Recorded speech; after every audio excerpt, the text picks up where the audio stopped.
Good afternoon, everybody. Welcome back.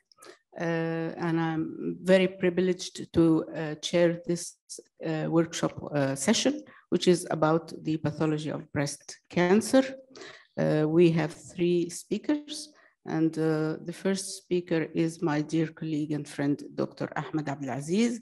He is the former head of the pathology department at Qasr Al Aini Hospital, and he is the head manager of برنامج صحة المرأة, and he's going to talk today about important aspects and quality assurance in breast cancer reporting.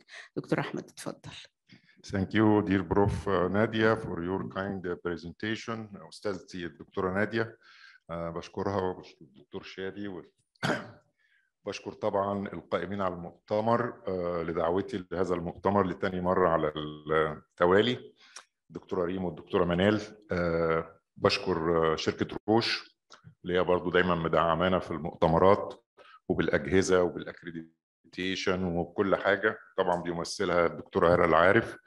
بشكركم على انكم هتقعدوا تسمعوا الكلام اللي هقوله، ممكن يكون مفيد او مش مفيد. انتوا عارفين ان انا يعني الناس اللي متابعيني بحب ادي محاضرات اصلا لايف بسلايدز، بتبقى مور براكتيكال، لكن هي دي بقى محاضره شويه نظري.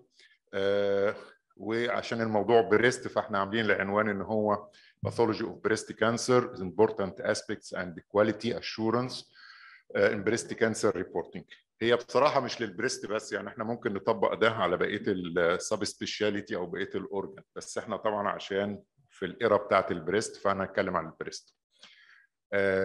طبعا الجزء الاولاني من المؤتمر او السيشن الاولانيه كانت بتتكلم عن الكواليتي والاكريديتيشن، ويا جماعه الموضوع ده بقى موضوع حياه او موت، لان يعني بعد فتره صغيره جدا اسمحوا لي اقول لكم هيبقى في التامين الصحي الشامل، وبعد كده المعامل اللي هتبقى داخله تبع التامين ده هتبقى هي المعامل اللي هي اكريديتد ومعتمده. وطبعا الاعتمادات الداخليه يعني على عين الواحد وراسه، لكن لازم يكون اعتمادات خارجيه. اوكي، لان الاعتمادات الداخليه مصريين حبايبنا وبتاع ونسقيهم الشاي بالياسمين والقهوه وبتاع، اوكي everything is اوكي. الاعتماد الخارجي اللي هو الكاب ده اعلى حاجه في العالم، وطبعا انا كان ليا تجارب قبل كده في الكاب وتجارب حاليه. الكاب ده هو عباره عن انه بينظم حياه الباثولوجيست، وبيحميك في شغلك، لانك انت لو استبعت الجايد لاينز اللي هو الدكتور سمير عمرو اتكلم عليها، السيفتي دي بتعني السيفتي البدني والسيفتي ايفن حتى في البراكتيكال ورك بتاعك. اوكي، فيبقى the quality of pathology services is of the utmost importance.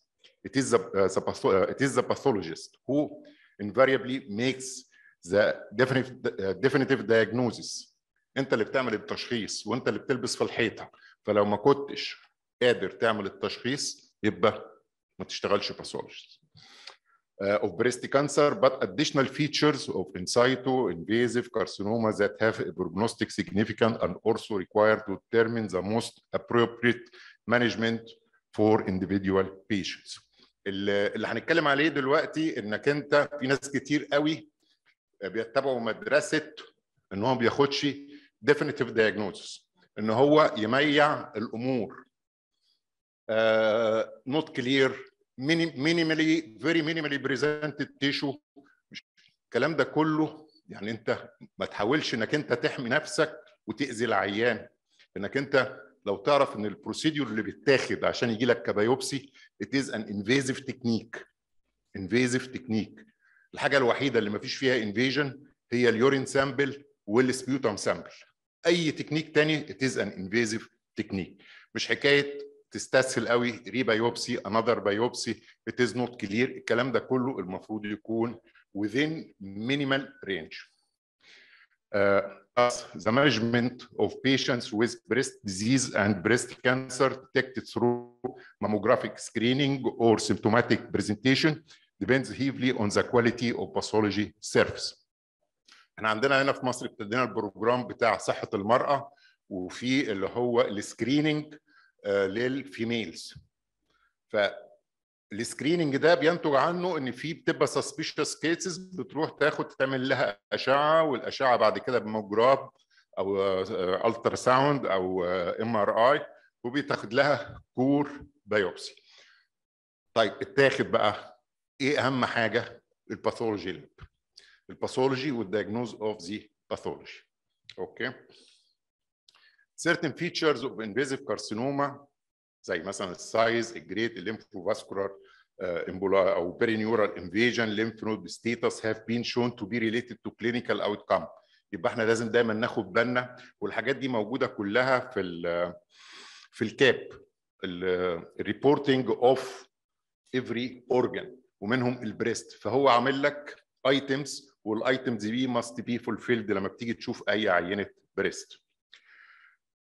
Classification of ductal carcinoma in situ together with reporting of the margins of excision and the size has been shown to be related to the probability of recurrence after local excision, and they may influence the use of mastectomy or adjuvant radiotherapy.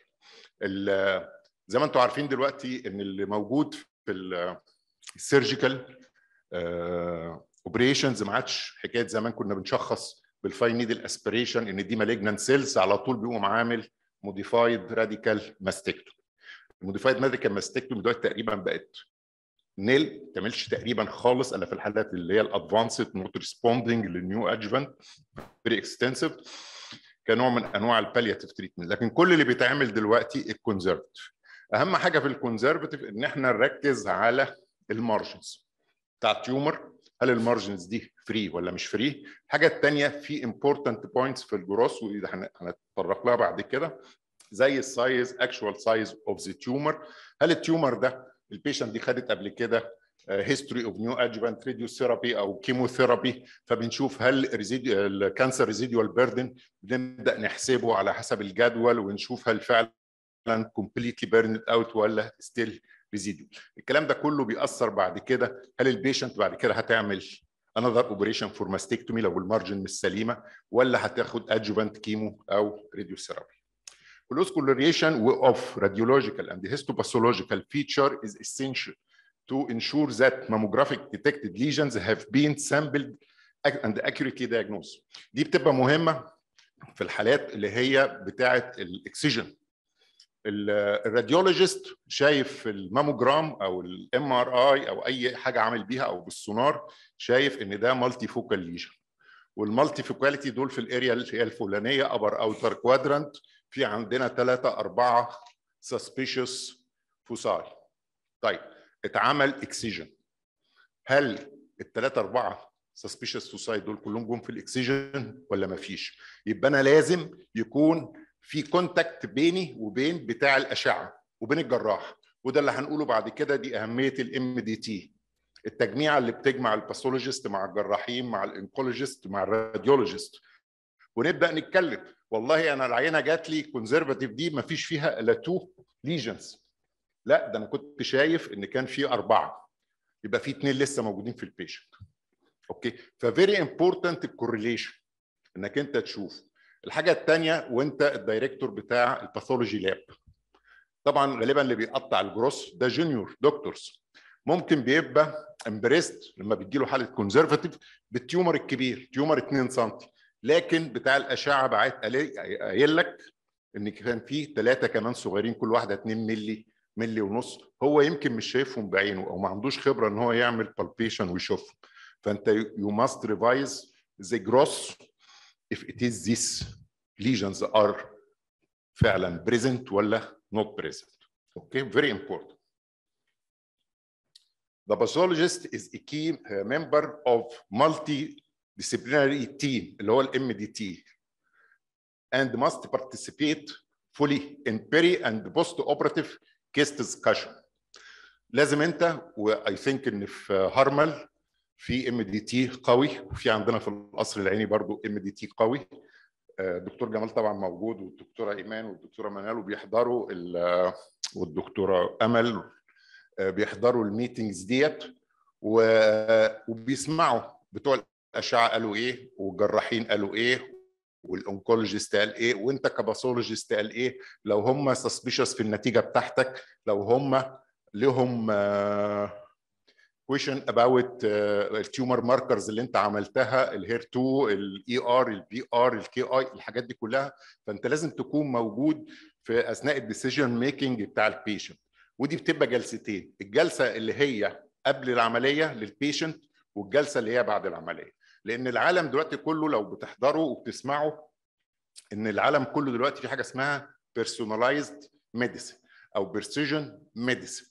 كل مريض هو بذاته حاجه لوحده وبيتعالج بطريقه لوحده عن الاخرين.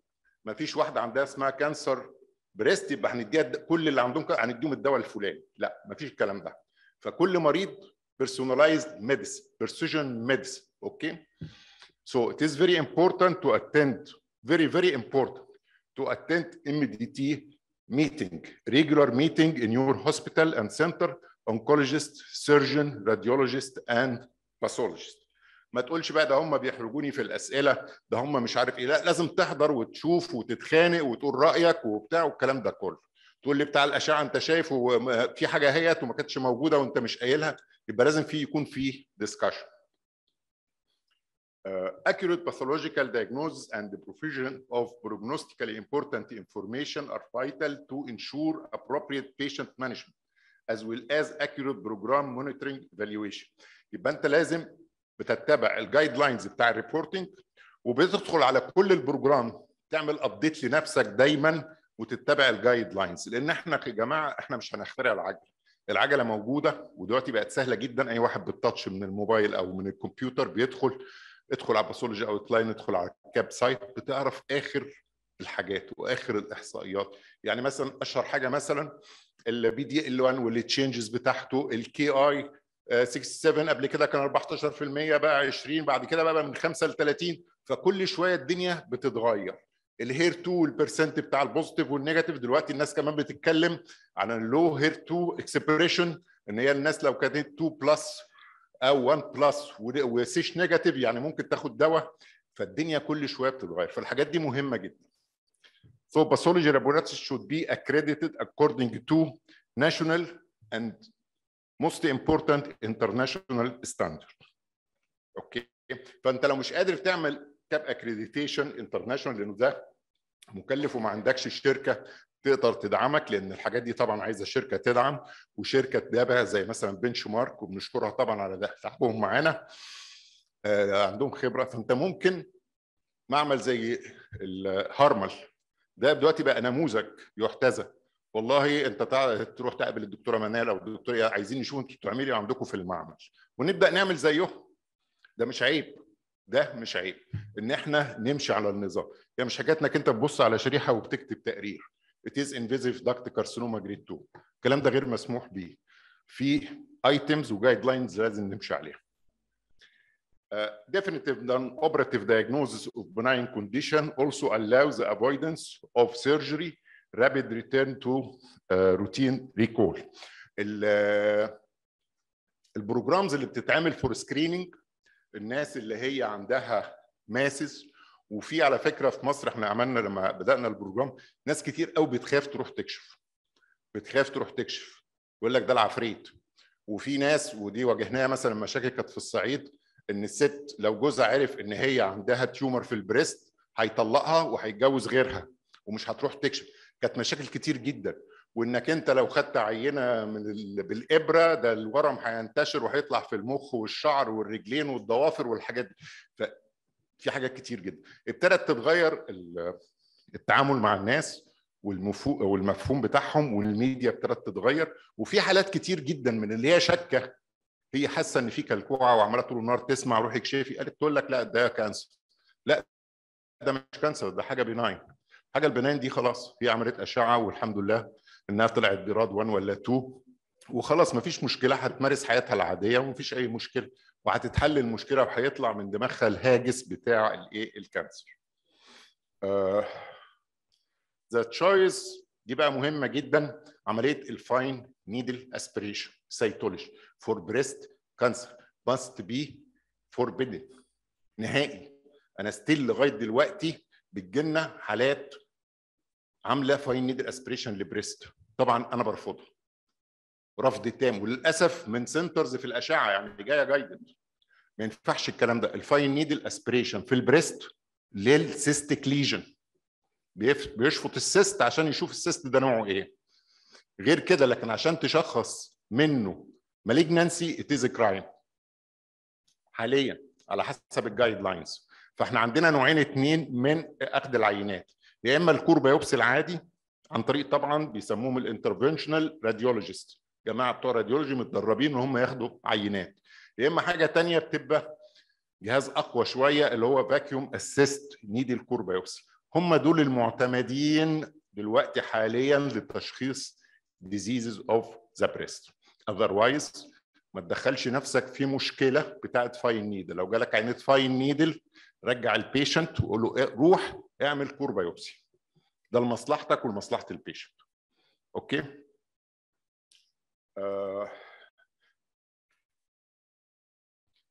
Standard reporting form should be used for by pathologists for needle core biopsy samples containing patient and unit data. طبعا انت بيجي لك التقرير من الاشعه بيبقى مكتوب فيه زي ما هنشوف دلوقتي الديموغرافيك والبيرسونال داتا، وهو جاي من لو في مستشفى ولا جاي من عياده خارجيه ولا مركز اشعه موجود. مهم بقى details of the lesion and its radiological appearance, the localization technique, specimen type, the presence or absence of histologic calcification، ده مهم جدا. The opinion of the pathologist should be expressed into one of 5 main categories ranging from B1 normal tissue to B5 malignant. يبقى احنا بيجي لنا العينه وبنشوف فيها الاشعه. الجماعه اللي هوريه لكم دلوقتي بس هو ده مش ماشي كستاندر، اللي هو الريبورتنج سيستم اوف يو كي، ده موجود في انجلترا، ناشونال هيلث سيرفيس سكريننج بروجرام. ده عامل زي البيراد او الباسيس ده بتاع السيرفكس او بتاع الثايرويد، مقسمينه خمسه جريد على حسب الكور بايوبسي اللي انت بتشوفه. بي 1 ده نورمال تيشو، واحد دخل وربنا ما وفقوش، طالع لوبيولز بتاعت بريست مع فات مع بتاع، او ان اديكويت سامبل. طبعا موجود في الاشعه ولا في السونار ان هو ده برايت 3 او براد 4 سسبيشس مش عارف ايه، فانت مش شايف في حاجه، جايب لك شويه فات. كومنت اون مايكرو كالسيفيكيشن اند سبيسمن اديكوسي. لو هو ساعات بيشوفوا المايكرو كالسيفيكيشن ويدخل وينش، عارفين الفيلم ستيفان روستي لما قال له نشنت يا فالح، فلازم ينشن على المايكرو كالسيفيكيشن، وعشان يشوف هل المايكرو كالسيفيكيشن دي ريليتد لمالجنانسي ولا نون مالجنانت كونديشن. فانت لازم تبص عليها كويس، وهل هي موجوده في السيريال سيكشنز اللي انت قطعتها في الكور بايوبسي ولا مش موجوده، لانك انت معناه كده ان هو لو كانت موجوده اوكي فهو جابها. طب اللي حواليها ده انسايتو مالجنانسي اي حاجه، طب اللي مش حواليها او لو ما حواليهاش حاجه ده شويه فايبرو ادينوزز سكليروزنج ادينوز، خلاص احنا اطمنا. لكن لو ما لقيتهاش يبقى يو ماست انسيست ان المايكرو كالسيفيكيشن دي مش موجوده. اوكي. الحاجه الثالثه السبيسمن اديكوسي. السبيسمن اديكوسي دي بقى عليها اختلافات ومشاكل، بس على الاقل يكون جاي لك كورز 1 أو 2 أو 3 كورز محترمه، وبيبقى ده طبعا بالتنسيق لما بتيجي تقعد معاهم مع بتوع الاشعه، هم عندهم جايد لاينز برضو كويسه جدا للبريست كور بايوبسي. فانت بتقعد معاه يا فلان الجونيور اللي عندك واخد لي عينه كلها فات وبتاع. احنا بدانا الموضوع ده في البروجرام، ويمكن هلا عارفه القصه دي، كانت حالات كتير جدا بتجي لنا كلها فات وحيانات قد كده، ودي تعرفها طبعا، بتبص على الانبوبه اللي جاي فيها بتلاقي الفات عايم ومفيش حاجه تحت. ابتدوا الناس يتدربوا وابتدوا فعلا تجي لنا عينات بالثلاثه ولا 4 كورز، وفي عينات ساعات بتيجي 5 و6 كورز، كل كورز حوالي 1.2 سم، يعني تقريبا شال التيومر كله. اوكي. فبيبقى مهم جدا نقول العينه دي اديكوت ولا مش اديكوت، بس قبل ما تقول اديكوت او مش اديكوت يبقى لازم تكون في كونتاكت بينك وبين الراديولوجيست، لان معنى برضو ان العينه تكتبها له مش اديكوت وانت خصوصا مش في معمل برايفت بقى، انت في مستشفى وفي سنتر وبتاع، فانت كده بتدين زميلك. اوكي. البيشنت ممكن يرفع عليه قضيه، الجراح ممكن يبهدله، الاساتذه بتوعه ممكن طبعا يبهدلوه ان هو ما عرفش ياخد عينه. فقبل ما تكتب كلمه اديكويت وانت موجود في مستشفى او في سنتر يبقى لازم يكون ليها محاذير وتكتب سبب الان اديكويسي بتاع العينه. بي 2 دي بناين ليجنز سبيسيفايد فايبرو ادينوما، فايبروسيستيك، ممكن الانفلاماتوري داخله تحتها، الحاجات دي كلها. بي 3 اللي هي الانسرتن مالجنانت، اللي هي الحاجات بقى اللي هي الايه المايعه، اللي هي البوردر لاين، اللي هي الناس كلها بتحب تكتبها في الباثولوجي، ولو ان انا لا افضلها بالمره. يا ابيض يا اسود، حاول تبعد دايما عن الجري زون، حاول ترهق نفسك وتتعب نفسك انك تقدر تشخص هل الست دي فعلا عندها بناين تيومر ولا عندها مالجنانت تيومر. شكلي كده هعدي الوقت. لا همشي على الوقت. ازاي بقى ده انت استاذتي. بي 3 دي اللي هي الالسرتين فور مالجنانت potential includes radial scar, some papillary region, atypical ductal hyperplasia, lobular neoplasia. في الحاله دي احنا ممكن تاخد حاجه مساعده adjuvant اللي هي انك تعمل ماركر للمايوبيثيليال سيلز، ويفضل انك تعمل 2 ماركرز مع بعض زي الاس 100 سموث ماسل اكتين، السيتوكيراتين، كالبونين، مش عارف ايه، على حسب المتوفر عندك، وتبدا تشوف الاريا اللي هي السسبيشس مثلا زي الراديال سكار او البابيلاري ليجن، وتشوفها فعلا هل في مايوبيثيليال سيلز ولا لا. بالنسبه للبابيلاري ليجن، هل المايوبيثيليال سيلز دي موجوده جوه البابيلي ولا موجوده على البريفري؟ لانها لو موجوده على البريفري بس ومش جوه البابيلري، جوه البابيلي اتيز يا اما انسايتو يا اما انكابسوليتد بابيلري يا اما انفيزيف بابيلاري كارسينوم. اوكي. 4 suspicious of malignancy suggestive but not diagnostic due to scanty material or artifacts. دي برضو يعني مش مستحبه. يعني كلمه suspicious for malignancy ديت بنكتبها في السيتولوجي، في الثيرويد، في ايه تاني ما اعرفش، بس انا ما بحبهاش الكلمه suspicious for malignancy او scanty material اللي هي minimally represented او فري. الكلام ده يعني في كانسر ولا ما فيش؟ ما هو يعني يا لا. يعني ايه بقى minimally represented؟ minimally represented ديت لو انت قاعد في الام دي تي وكتبت فعلا ان في كانسر بس الكميه قليله، مش هتسمح انك انت تعمل immunohistochemistry اي ار بي ار هير 2 كي اي مش عارف ايه بي دي ال اي بقى مجموعه. فانت بتيجي مع الجماعه اللي هم يا جماعه العينه كويسه ومالك بس مش هنقدر تو بروسيد فور زي هرمون ريسبتورز والحاجات الثانيه. ليه؟ عشان في كذا. هل ممكن تاخدوا لنا عينه ثانيه؟ اوكي مش اوكي، ماشي مش ماشي. اوكي. لذلك خليها روتين عندكم، هي يمكن تكون مكلفه بس كل حاجه بتتعوض. لو هي فعلا جايه هايلي سسبيشس من الاشعه وطبعا بتوع الاشعه عمرهم ما بيكتبوا المالجننت اللي هو البيرات بتاعهم كام 5 أو 6 والله حاجه كده، ما بيكتبها لكش، بيكتبها لك برضه سسبيشس، ما بيدبسش نفسه. فلو هي كده يبقى من الاول هتقول للفني بتاعك يقطع لك اكسترا بوزيتيف سلايدز 4 أو 5 سلايد على حسب ما انت بتعمل اي ار وبي ار وهير 2 كي اي وسيش، ولو كان بقى بعد كده هنعمل بي دي ال 1 او حاجه من الحاجات دي، يبقى انت بتقطع اتليست 5 بوزيتيف سلايد. اوكي. يبقى بحيث ان احنا لو انت شفتها، وفي بقى تكنيك كمان حلو جدا انك انت بتخلي الفني يقطع اول سكاشن اتش اند دي وبعدين يقطع الاميون والاربعه وخمسه واخر سيكشن اتش اند دي، وبتشوف المينيمالي بريزنتد تيومر ده موجود في الاول وموجود في الاخر، يبقى اتيز اوكي، يبقى يو كان ايفن حتى لو عندك كميه قليله من السيل يو كان دو يور ماركرز. لان في الاي ار والبي ار مش محدد عدد الخلايا زي مثلا الحاجات اللي هي بتاع البي دي ال 1 والكلام ده، مش محدد عدد الخلايا، فانت يبقى انت كده ضامن انك انت ايه تشتغل على العينه. طبعا بي 5 اللي هي malignant we specify if it is invasive or not, if possible indicate grade of duct carcinoma in situ او other features موجوده.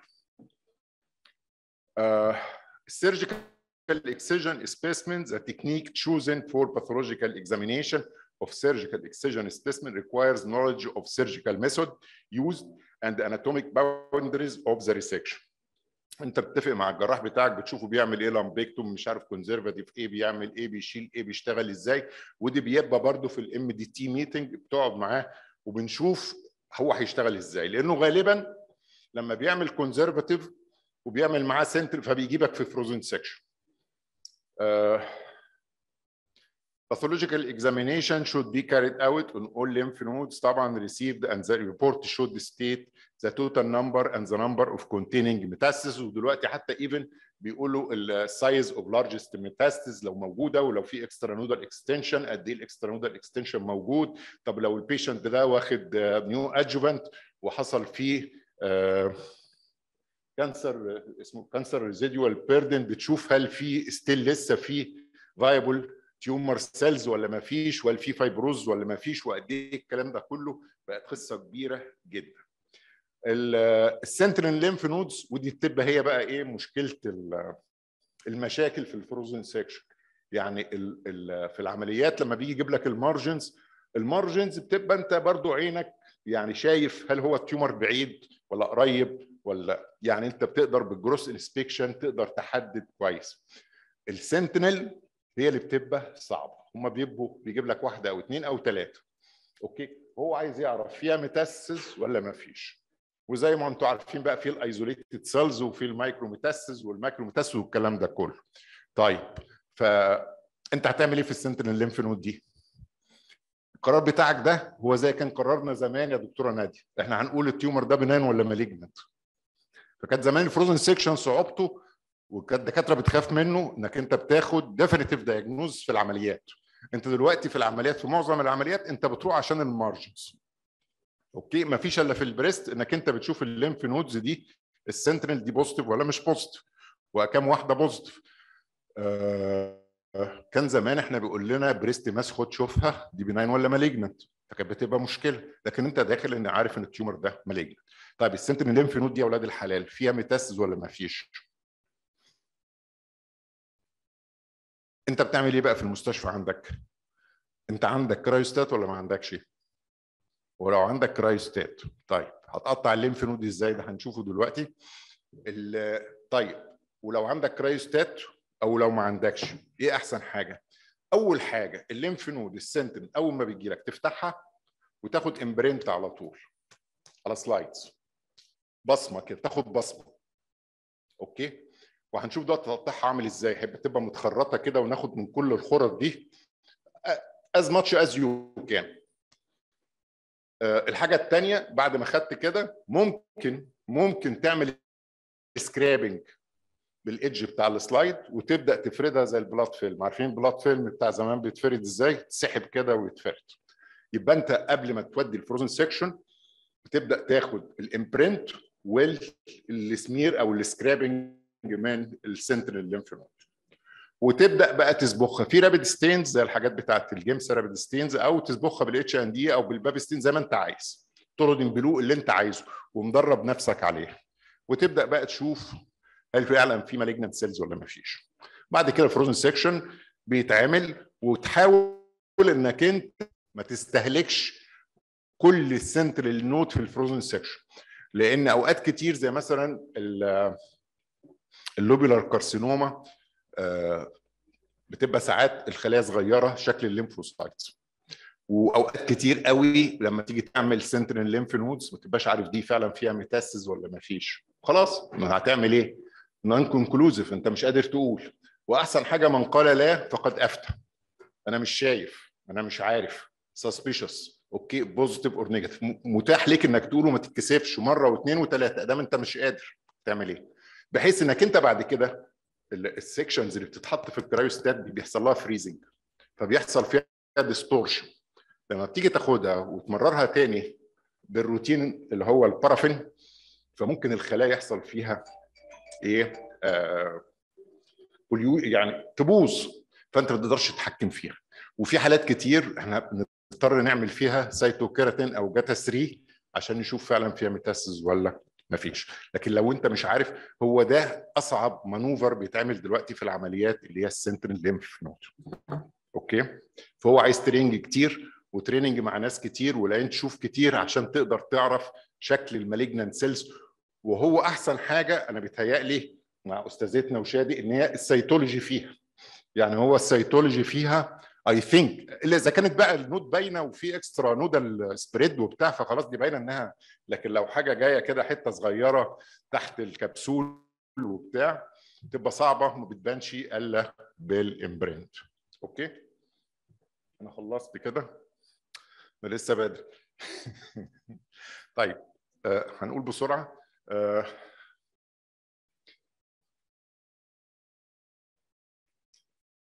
يعني مش عارف يعني انا ممكن ده مثلا اللي هو شكل الريبورت اللي عاملاه الكاب بريست والتشيك ليست، ان احنا لو مشينا عليها وعملنا علامات كده موجود في كل حته، ما حدش يصور بتاع. ادخلي على النت على الباثولوجي اوت لاين، ادخلي هتلاقي الكانسر بروتوكولز البي دي اف والوورد بتاع التشيك ليست بتاع البريست. وبعد كده ده السينوبتيك ريبورت اللي ممكن تكتبه. زي ما انتم شايفين ان هو ما عادش فيه الدش بتاع زمان، سيكشنز اكزامين ريفيل تيومر طالع وتيومر نازل وخلايا داخله كده وخلايا رايحه يمين وخلايا رايحه شمال، ولا هم بيقروا الكلام ده. هي بوينتس بتتقري، راعي بريست بارشل مش عارف بريست سبيسمن ايه كذا كذا كذا، الجروس شكله ايه، المارجنز قد ايه، اقل مارجن قد ايه، الكلام ده، التايب اوف مالجنسي، الجريد كده، حاجات بوينتس.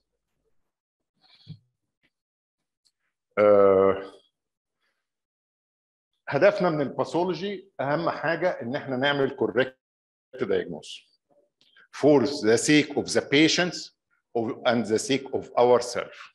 انك انت تحمي العيان من المرض اللي هو فيه، او عشان وانت تحميه من المرض اللي هو تشخصه صح ما تشخصوش غلط. والاهم من يعني اللي بعد ده انك انت بتحمي نفسك، لان طبعا زي ما انتم عارفين دلوقتي بقت في مساءلات قانونيه وقواضي وحاجات زي كده. انا يعني المحاضره لسه ليها تقريبا 3/4، فانا هخلص على كده علشان بس ما الوقت. ما هو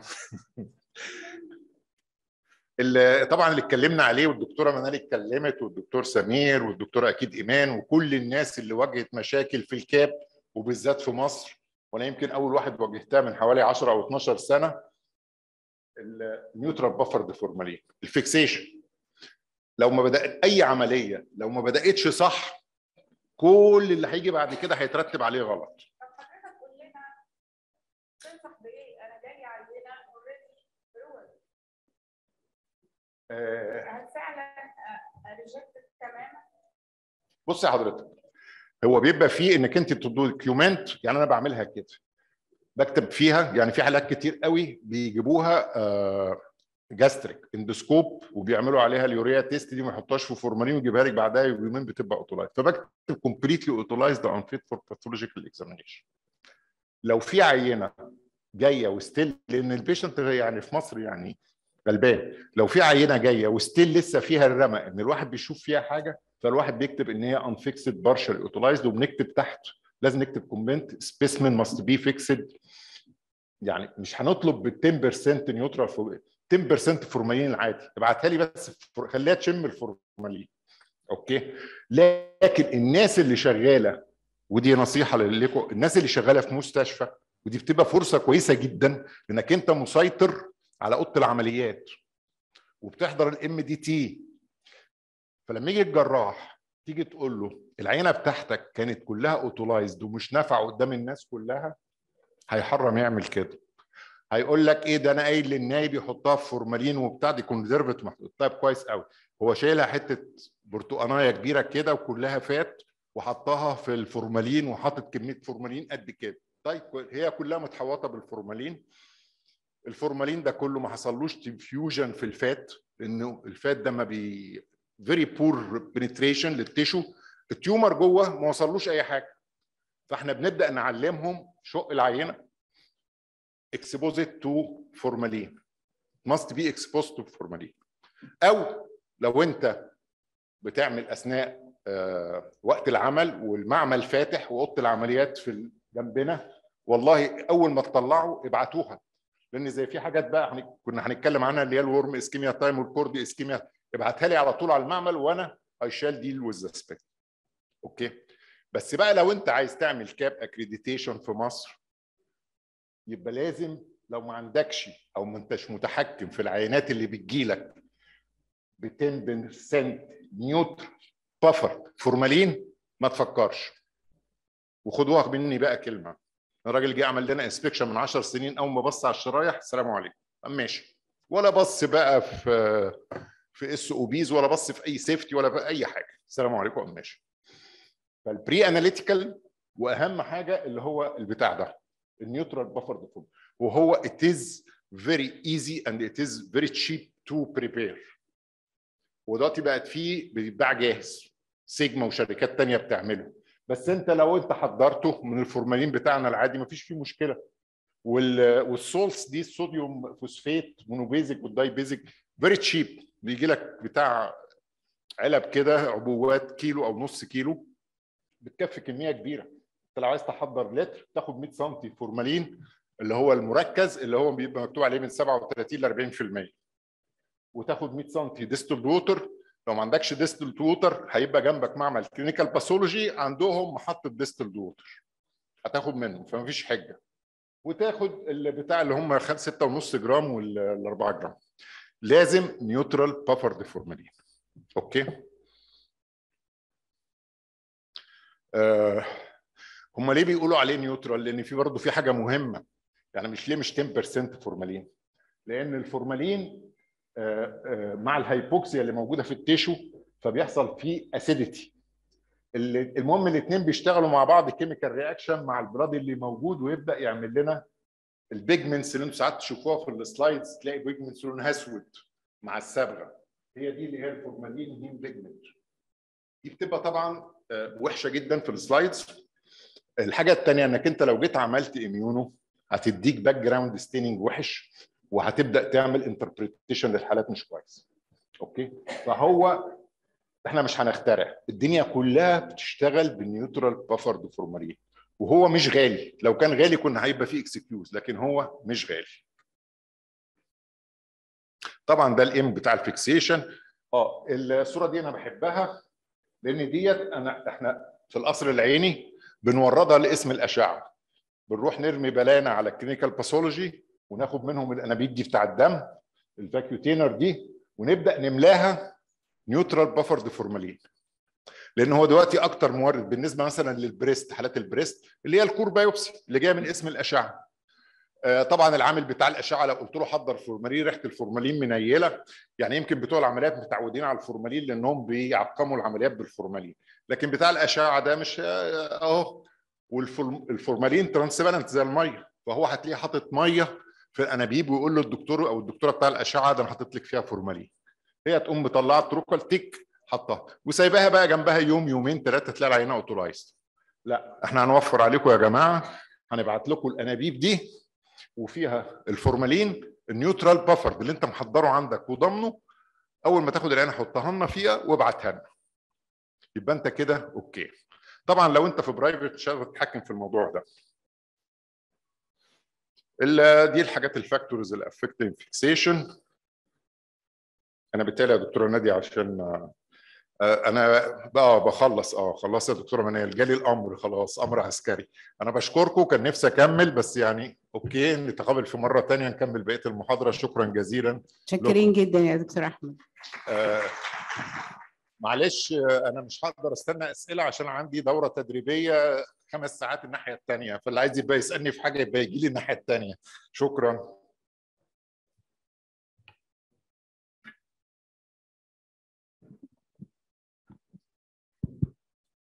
Thank you very much Dr. Ahmed for this very informative talk. وكان نفسنا فعلا حضرتك يعني نكمل المحاضرة كلها بس للأسف الوقت صعب، وأكيد في فرص تانية جاية حضرتك تكمل لنا المحاضرة عشان هي مهمة جدا.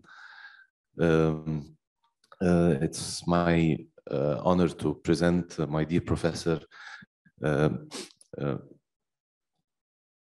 دكتورة نادية مختار، أستاذتنا كلنا يعني مش أستاذتي أنا فقط.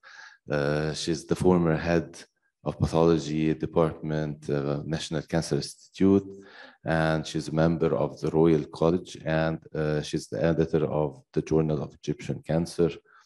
And today, Dr. Nadia will be talking about breast cancer in young females. Thanks for being with us, Dr. Nadia, today. Thank you, Dr. Shadi. Thank you for your kind words. مساء الخير جميعا. I think I'd better start لأن الوقت مش هيسمح لأكثر من نص ساعة ليا. Anyway, I'm going to restrict my talk to the subject of biology of breast cancer in young females.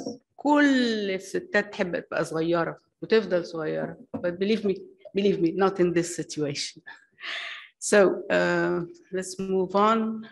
This is the very classic classification of breast cancer as you know it, to subdivide into in situ versus invasive, and the invasive has several subtypes.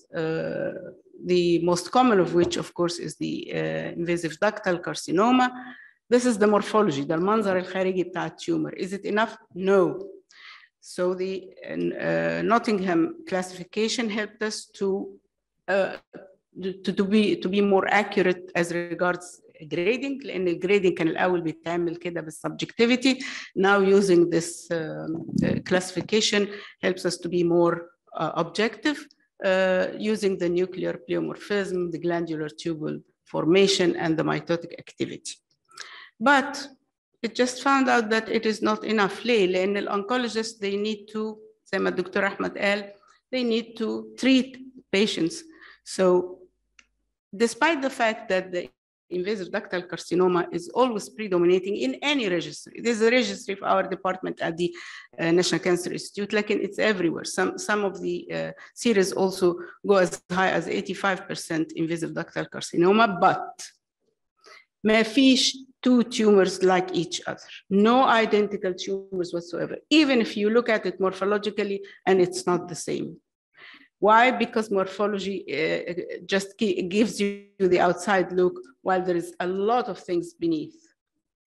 So that is why the molecular classification came out quite some decades ago, and it's now very important, and it is classic, and it is mandatory to use it. You cannot diagnose breast cancer without it, because the oncologist will ask you to give the full detail. He will then have his prognostic and predictive markers. هيدي hormones للluminals, هيدي Herceptin للHER2 positive, هيدي chemotherapy for the triple negative.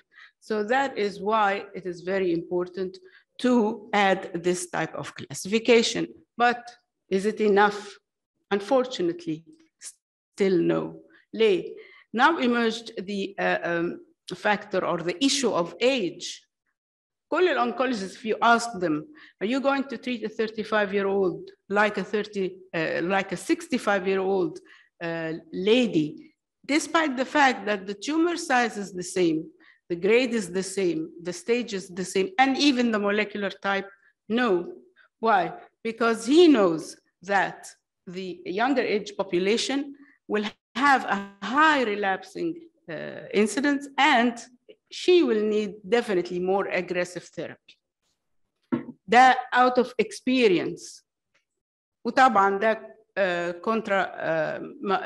exactly the opposite with the older age, because they have much lower rate of relapse, and thus they do not really need that aggressive type of treatment.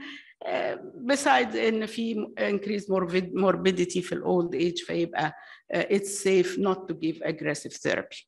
So what is the factor of age doing? You know, sorry, and I need to go back.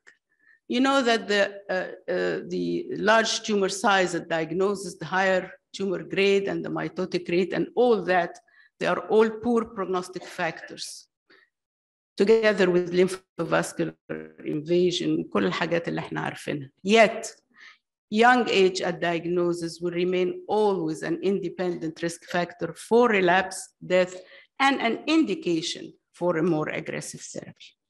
So people now are trying to see what is the age doing, and they got back to a third classification, classification. And this is the classification according to the mother cell of origin, because like mother, like daughter. And this is the core of this lecture. It is to go back and see what is this tumor arising from, which stem cell. So the breast tissue بتاعنا متكون من stem cells, normal stem cells. Their function is to produce more cells to build the tissue of the breast. Then it will mature to progenitor, which is a helper cell to the stem cell, but it's not as self-renewal as the stem. And lastly, the differentiated cell, which will function for the breast. The function of the breast, as we all know, respond to hormone to produce milk. This is the function of the breast. So what is the difference? If mutation happens at the edge, at the stage of the stem cell, it will produce a stem cell-rich tumor. But if it occurred at the level of the differentiated cell, it will produce a stem rare or low, stem cell low tumor. And I found this cartoon on the internet. It's very, very clever. في هنا حاطين 3 columns. The cell of origin that we talked about, the stem cell, versus the breast tumor subtype, versus the signature or the expression. What will the tumor express? If we take the first one from above, the stem cell mutation, if it occurs at this level of the yellow area, it will produce what is called the Claudin-low tumor, which is a very immature tumor, very rich in stem cells, and the signature or the expression of which is mainly mesenchymal. وكل التيومرز اللي احنا عارفينها بmesenchymal expression, carcinosarcomas, they do have a very highly aggressive biology. Next, the mutation occurring at the level of the progenitor cell. Then it will cause mutation of the BRCA gene, and it forms a basal-like phenotype with a basal-like expression profile. بعد كده يجي late luminal progenitor, which is having a mutation of the HER2, causing a HER2-enriched tumor and plus-minus hormones. Lastly, the differentiated cell or the differentiated, myoepithelial or epithelial, then it will form the differentiated luminal tumors as we know them, hormone positive, HER2 negative, and very low in self proliferation, so it is of low biologic activity. If you notice that the breast subtype, they are very well distinguished subtypes, the yellow, the orange, the pink, and the blue. But look at the signature, the expression is more or less ill-defined, so that the tumors could be hormone positive versus and HER2 positive, could be having a mesenchymal element plus some hormones and so on. So the expression is rather irregular or ill-defined. So where does age fit in this scenario? Here is the age. The younger the patient, the more liable that the mutation will occur at the level of this early stem cells. As we go down and the patient is an older, then the mutation will be rather occurring at the differentiated or luminal cells. So where do we put the line? We rather put the line around here, above which the mother cell is an aggressive cell, either a stem cell or a progenitor cell, while below the age of 40, above the age of 40, then the mother cell is a differentiated cell, which is of low biologic aggressiveness. Now, to define what is young in females, the definition is, of course, premenopausal. She's below 40 years of age. And despite this fact that it's still the most common tumor in women in this group. However, unfortunately, it is usually dismissed, and it's dismissed by 3. The patient, she's very busy with her new marital life, having kids, lactation, menstruation, and all that. And the doctor, because we have this wrong impression or myth that breast cancer is a disease of the elderly, and this is now proved to be wrong. And lastly, of course, the radiologist, and he's having problems seeing or detecting any masses in the breast in the background of a very, very dense breast tissue due to the present activity of the breast. So that is why it is being dismissed. All over the world, الأرقام عبارة عن إيه؟ 9 ل 10%, 11% women are diagnosed below the age of 40. However, this is not, unfortunately, it's not the case in our area. This slide is courtesy of Dr. Ahmed Shash, and he is the head of the NCI Breast Cancer Hospital, التجمع الأول. He was kind enough to give me this slide. As you see, the percentage of patients less than 40 years range during the years 2015 down to 2019. The age is, the percentage is about from 18 to 24, with an average of about 20%. So 20% is really a high figure, a little bit higher than elsewhere in the world. Well, وده حالنا, and we have to really know about it, because it's better to know than not to know.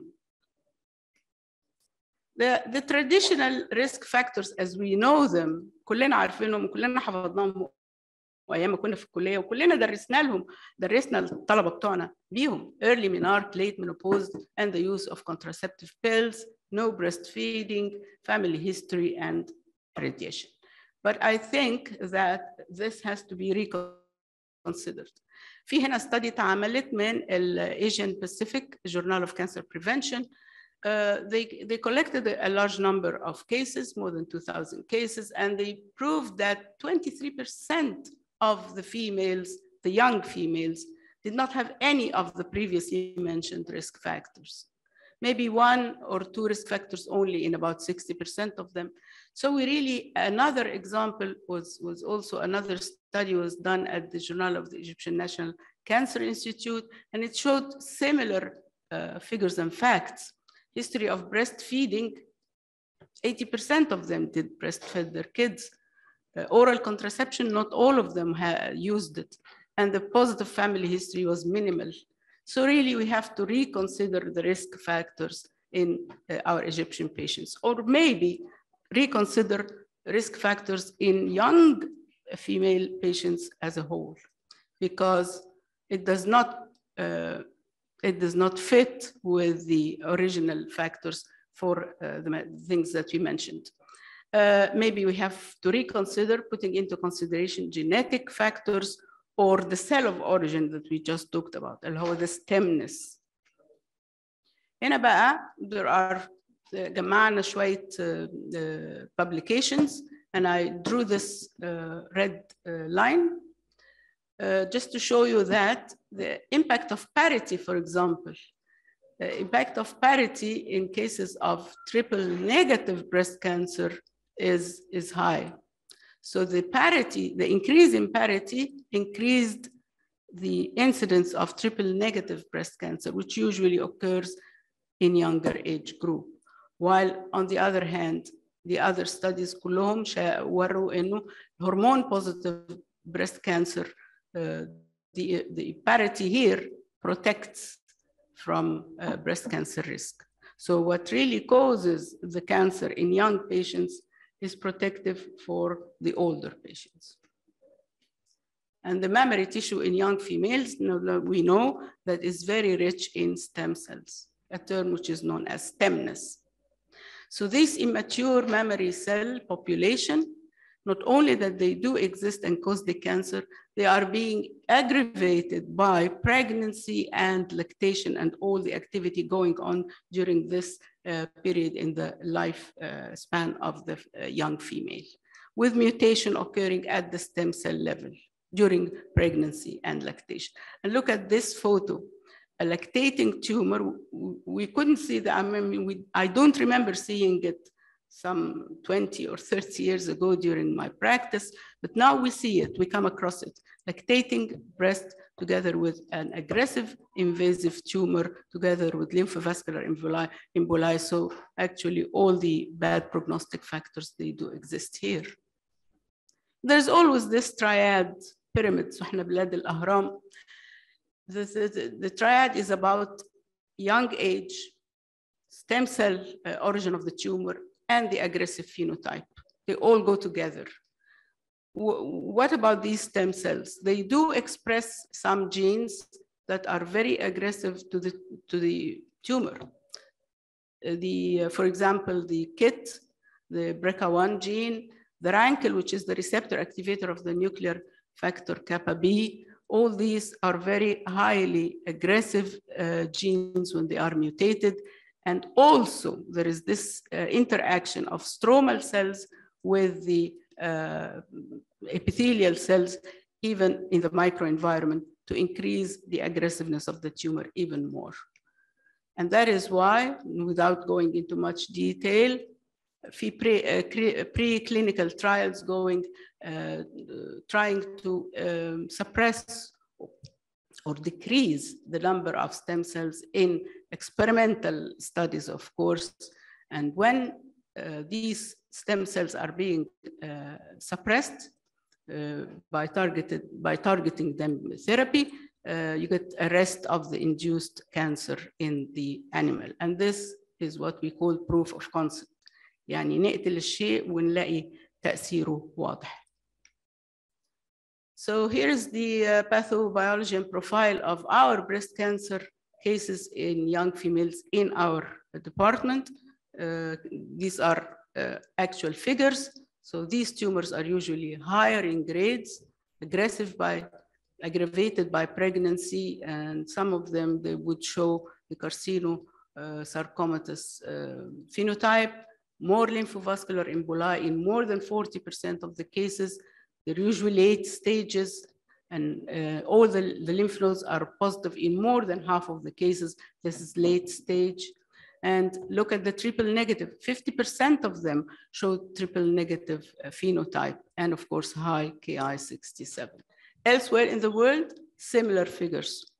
The pie chart on this one, on the left, females under 45 years of age, about half of them are, again, the basal triple negative subtype, while the older patients, the contrary, more towards the luminal types.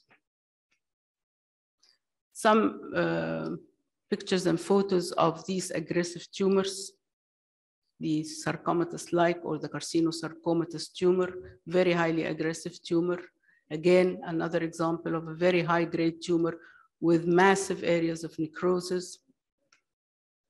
And the Ki-67 is always very high in these category tumors. A lot of lymphovascular emboli are seen even away from the site of the tumor, and this also affects the prognosis gravely, leading at the early relapse اللي اتكلمنا عليه في الأول. Medullary carcinoma again.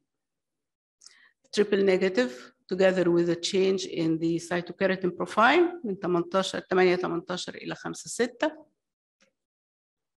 And HER2, again, in the younger age group is higher than the older age group, whether you do that by immuno or you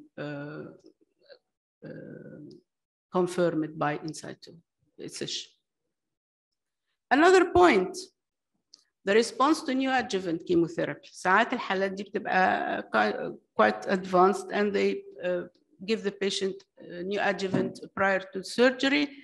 And in this situation, the group below 40 would show much higher rates of pathologic complete response than the older group, while the partial response is higher in the older group and lower in the young aged group.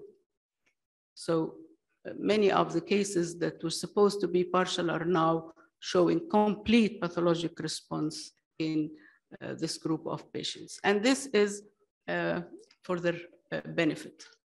هنا كان في mass. It's not really a mass under the microscope. It's just fibrosis and inflammation. So this is a pathologic complete response, what we call Miller score 5/5, or whichever method you are using.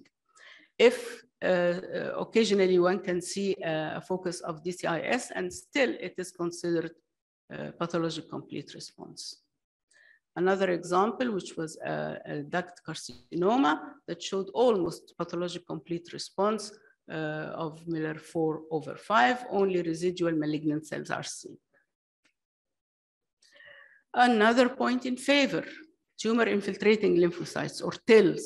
بنحب نشوف ال tumor infiltrating lymphocytes as they really help in prognosis and also in adding immunotherapy to these cases. Tumors of the lower, in younger females, they do have a much richer lymphocyte infiltration in the stroma versus the old age group with minimal number of lymphocytes in the stroma.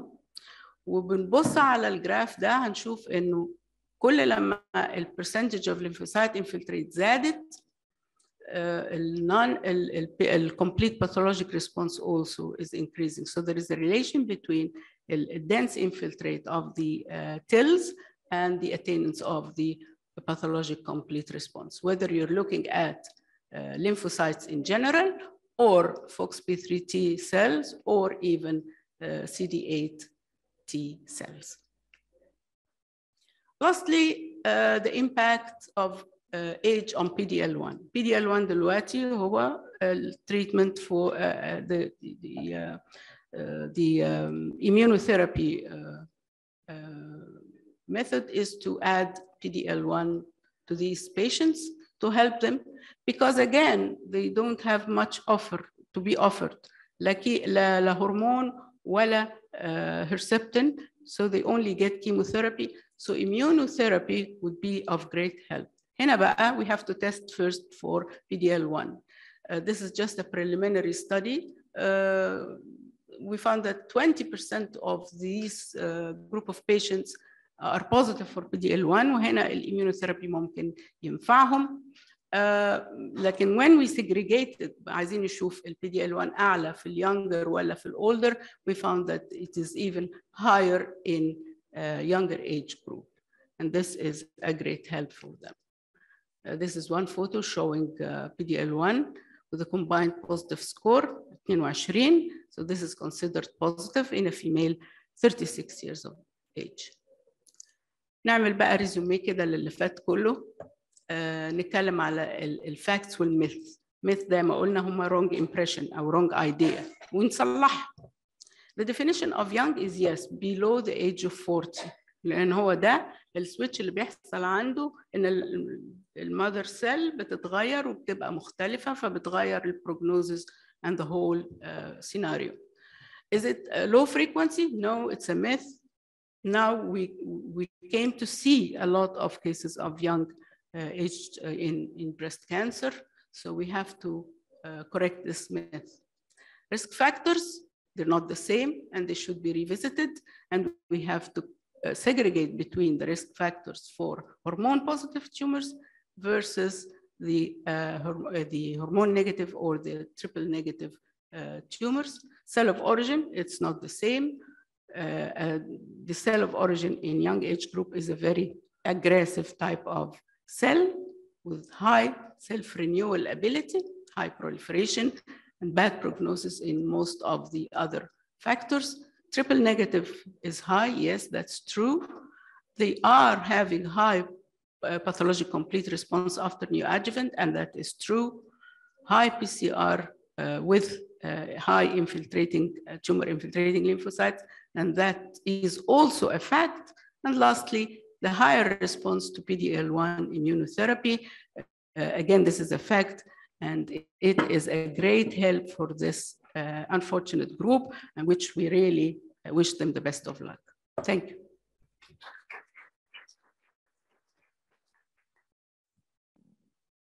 Thank you very much, Professor Nadia, for this actually beautiful presentation. I bet that the concept of the cell of origin that Dr. Nadia presented is kind of new to many of us. And actually, she beautifully presented its relation to the different molecular types as Claudin, low, basal, luminal, and HER2 enriched.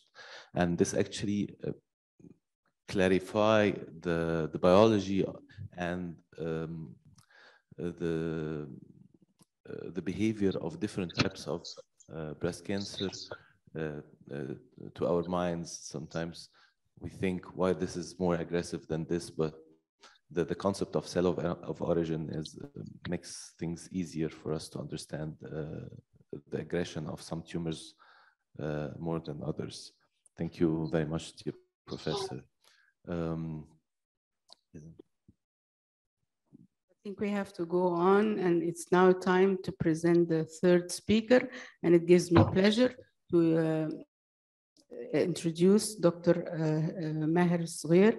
He is from Jordan, and he is the head of the Department of Pathology and Laboratory Medicine at King Hussein Cancer Center in Amman, Jordan. And he actually was the first in Jordan to acquire the College of American Pathologists accreditation and was awarded the Excellence in Laboratory Services and awarded by the Arab Health Conference in 2010. Dr. Maher, it's a pleasure to have you with us, and we're all anxious to hear your talk, so please go ahead.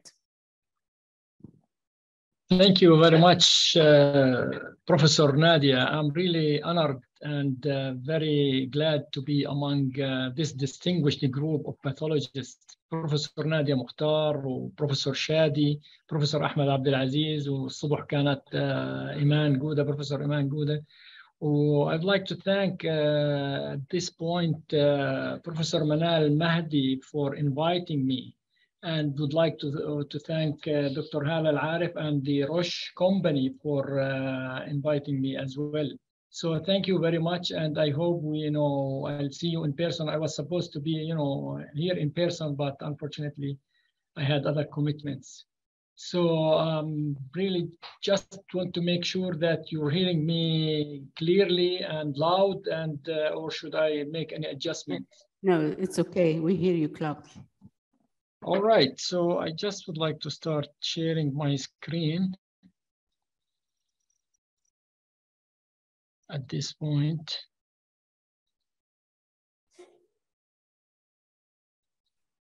Okay. So in this talk, I'll be talking about the prognostic and predictive biomarkers.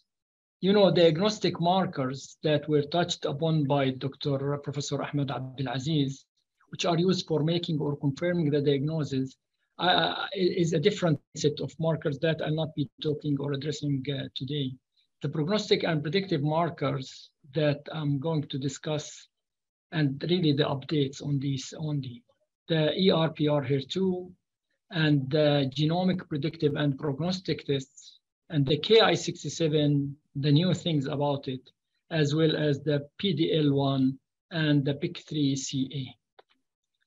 So to start with, the update on the ERPR is this publication that came actually as a collaborative work between the ASCO, the American Society of Clinical Oncology, and the CAB, which is the College of American Pathologists, that has released this update 2 years ago. And this is actually in regards to the ER low positive, which is now required as a new reporting recommendation. And in this case, when the estrogen receptor positivity is between the level of 1 and 10%, in the past, 10% was used to be the cutoff, and still in some European countries, actually, 10% is the cutoff by immunohistochemistry for ER. But nowadays, according to the ASCO CAB guidelines, we have to actually single out these cases where the estrogen receptor is between 1 and 10, and we should add this note The cancer in this sample has a low level, etc., etc. And it's important because it has, the response to treatment and the behavior of these cancers is going to be similar to ER negative in some of the cases. Still, some will actually might benefit from estrogen receptor antagonism. So, as we said, this is a new recommendation, and laboratories should establish a specific protocol to ensure the validity of this ER law, to ensure the validity. And I'm sure you've heard a lot today about validation in immunohistochemistry and validation in general. So we have to make sure that this is really our reading for the 1 to 10% is valid. And the status of the control is very important. This used to be in the older guidelines, and still in the new guidelines, the status of the control should be reported on. So if there is an internal control or not, okay? And this is actually the bottom line regarding the ER. What comes next is other recommendations that actually probably you are familiar. There should be optimal internal validation procedure. As we said, optimal internal quality assurance procedures, optimal external proficiency assessment, optimal laboratory accreditation, and you heard about accreditation a lot today. And there should be an ongoing, laboratories should be enrolled in ongoing quality control or external quality or proficiency testing as well. And they should establish and follow a standard operating procedure for how to deal with these cases. So it's not really just simple. So I'll show you the algorithm that they recommend in a minute. So these are the recommendations to be put in the pathology report. And there is another one, which is if you don't have an internal control, we should tell them by putting this note, no internal controls are present, but external controls are appropriately positive. And if needed, testing another specimen that contains internal controls may be warranted for confirmation of the ER status, because we don't know what happened to the tissue if there is no internal control.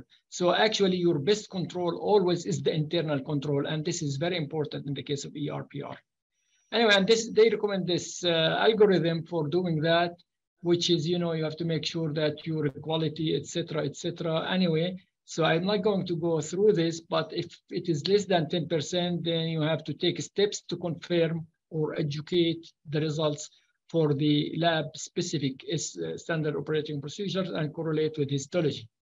Of course, we have to correlate always with histology. So if you have a low ER or a negative ER in a tubular carcinoma, there is something wrong, all right?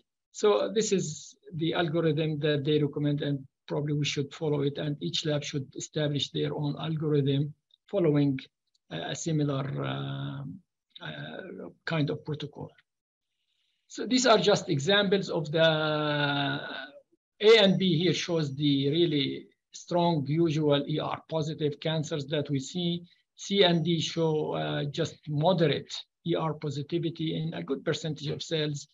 And E on the low power, actually, you don't see any positivity, right? So you have to go actually on a higher power in order to appreciate the low percentage of cells that are really weakly positive that are present on F. So F is a higher power of E, and G and H are the same. It's a negative estrogen receptor case. Okay, so that's it for the estrogen receptor update. Now we move to the HER2, and there is the 2018 CAP ASCO guidelines for the HER2. And in the HER2, the A2, the 2+ or equivocal HER2 results by immunohistochemistry is now defined, and I'm sure you are aware of that, is a weak to moderate complete membrane staining in more than 10% of invasive tumor cells. Of course, there are other rare situations where you have a 2+ or equivocal results that does not fit this definition, like the basolateral staining in micropapillary carcinoma, of course. That's also classified as 2+, and it can be, and it's an incomplete, of course, staining, incomplete membrane staining. Anyway, so a HER2 negative result on a core biopsy used to be in the previous guidelines in the 2013, I believe, that it used to be that you have to repeat the test. But here they actually rectify this. They say you do not have, it's not necessary to repeat the test on all cases. It may be repeated on the excision if the tumor is grade 3 and the amount of invasion in the core biopsy is small, or there is a high grade region in the excision that's morphologically distinct from that in the core. These are the situations where you have to repeat it. But it should not be repeated on the excision if the initial core biopsy is HER2 negative and the tumor is either hormone receptor positive or tubular or mucinous, the kind of tumors that are not expected to be HER2 positive anyway, or adenoid cystic carcinoma, which is expected to be always negative. And vice versa, meaning if the biopsy had higher grade lesions and on the excision, you have these low grade lesions. You don't have to repeat the HER2. Now, the update on the HER2 was mostly on the ISH, be it FISH or KISH or SISH, it doesn't matter. So they updated here. And the bottom line here is that you have to go back to the immunohistochemistry slides. So if you have equivocal result on the ISH, where there are 3 situations, 3 scenarios that are listed here under A, B, and C. And in these cases, you have to go back to the immunohistochemistry and reevaluate that. So the equivocal-ish are these when you have a ratio above 2, but the HER2 copy number is less than 4 per cell. And if you have a ratio less than 2, but the average HER2 copy number is more than 6, or on the last one, it's between 4 and 6. So these are equivocal HER2, and previously on ISH, and previously they have to repeat it, etc. They have a different methodology, but now you go back to the IC as shown here. If you have equivocal, now this is the immunohistochemistry equivocal 2+, you go to the FISH. Okay, so these are a group 2, group 3, and the group 4 on this slide, where these are actual the equivocal-ish results. For those who are doing ISH, this is where they go back to the histopathologist and look at the IHC with them in order to. So again, you go back, and these are the scenarios. This, the first scenario and the second scenario are shown here on these algorithms. And you go back, if it is IC upon re-examining of the IC, it's 0 or 1+, then it's negative, it's 3+, it's positive. And if it's 2+ again, then you have to recount the fish. Anyway, they have this all explained, and you have the reference paper. You can go back to that paper. And for those who are doing this on a daily basis, this, I'm sure they are aware of this, and they can consult this publication. And this is the third scenario as well. Okay, so they decreased the equivocal-ish results. These are just examples of the 1+, 2+, and 3+ on HER2. I'm sure you are all aware of those. And now let me tell you, I'm sure you've heard of this and everybody knows about this, that now there are drugs approved that are, they are chemotherapeutic agents bound to anti-HER2, and it's drug and monoclonal antibody conjugates that are used for the HER2 low. And the HER2 low is the 1+ and the 2+ that are negative by FISH or ISH. So these are the new concepts, the HER2 low, and even there is an ultra low, which is those cases which are really not 0, but between, there is some staining that is classified as actually HER2 0, not 1+, but there is some staining that's not quite adequate to make it a 1+, and it's not 0, it's not nil at all. So these are the ultra low, and so drug companies are trying to find, you know, ways to kind of use their medications to have the patients respond. Anyway, so they do respond, these HER2 low, to these drug conjugates. Okay, so we have this publication regarding hormone receptors and HER2 that we published recently. And I'd like to draw your attention to what the most important finding that we have, where Egypt is included in our discussion.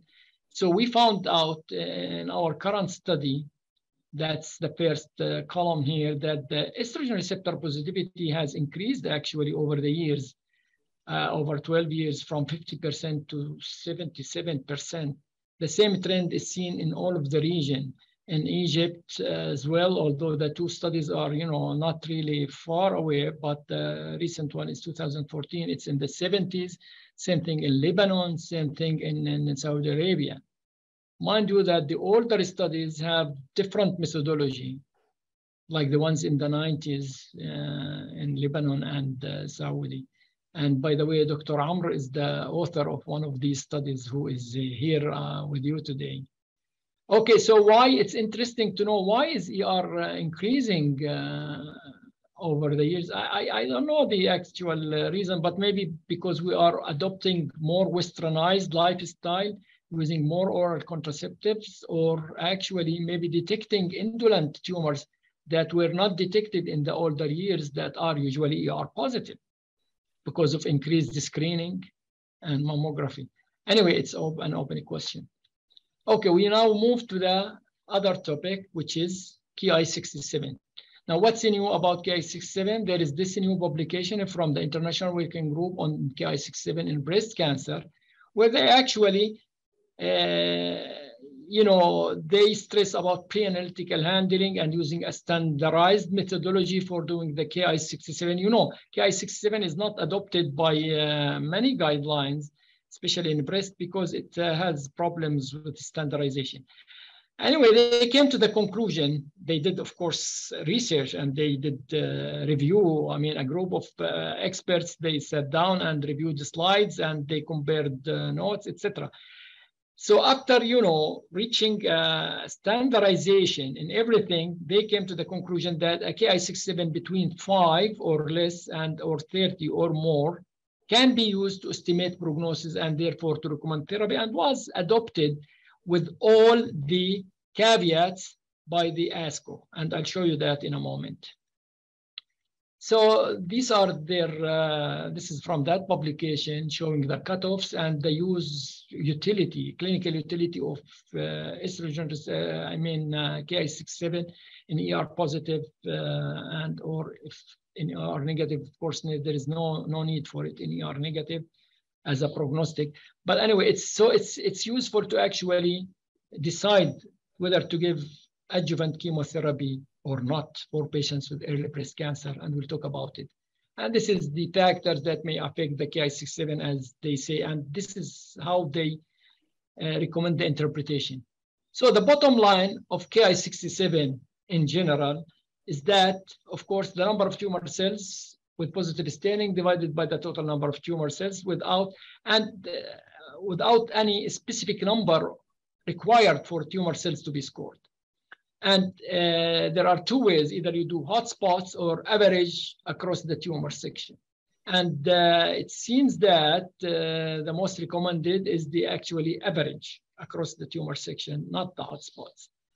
And the threshold for high and low scores is variable, but according to that I showed you, according to that International Working Group, in ER positive, HER2 negative, T1 to 2N1 or N0 to N1, that's early ER positive, HER2 negative breast cancer. Ki-67 is prognostic, and any value below 5 or more than 30 is can be used for guiding therapy, but those in between are not really accurate and should not be used.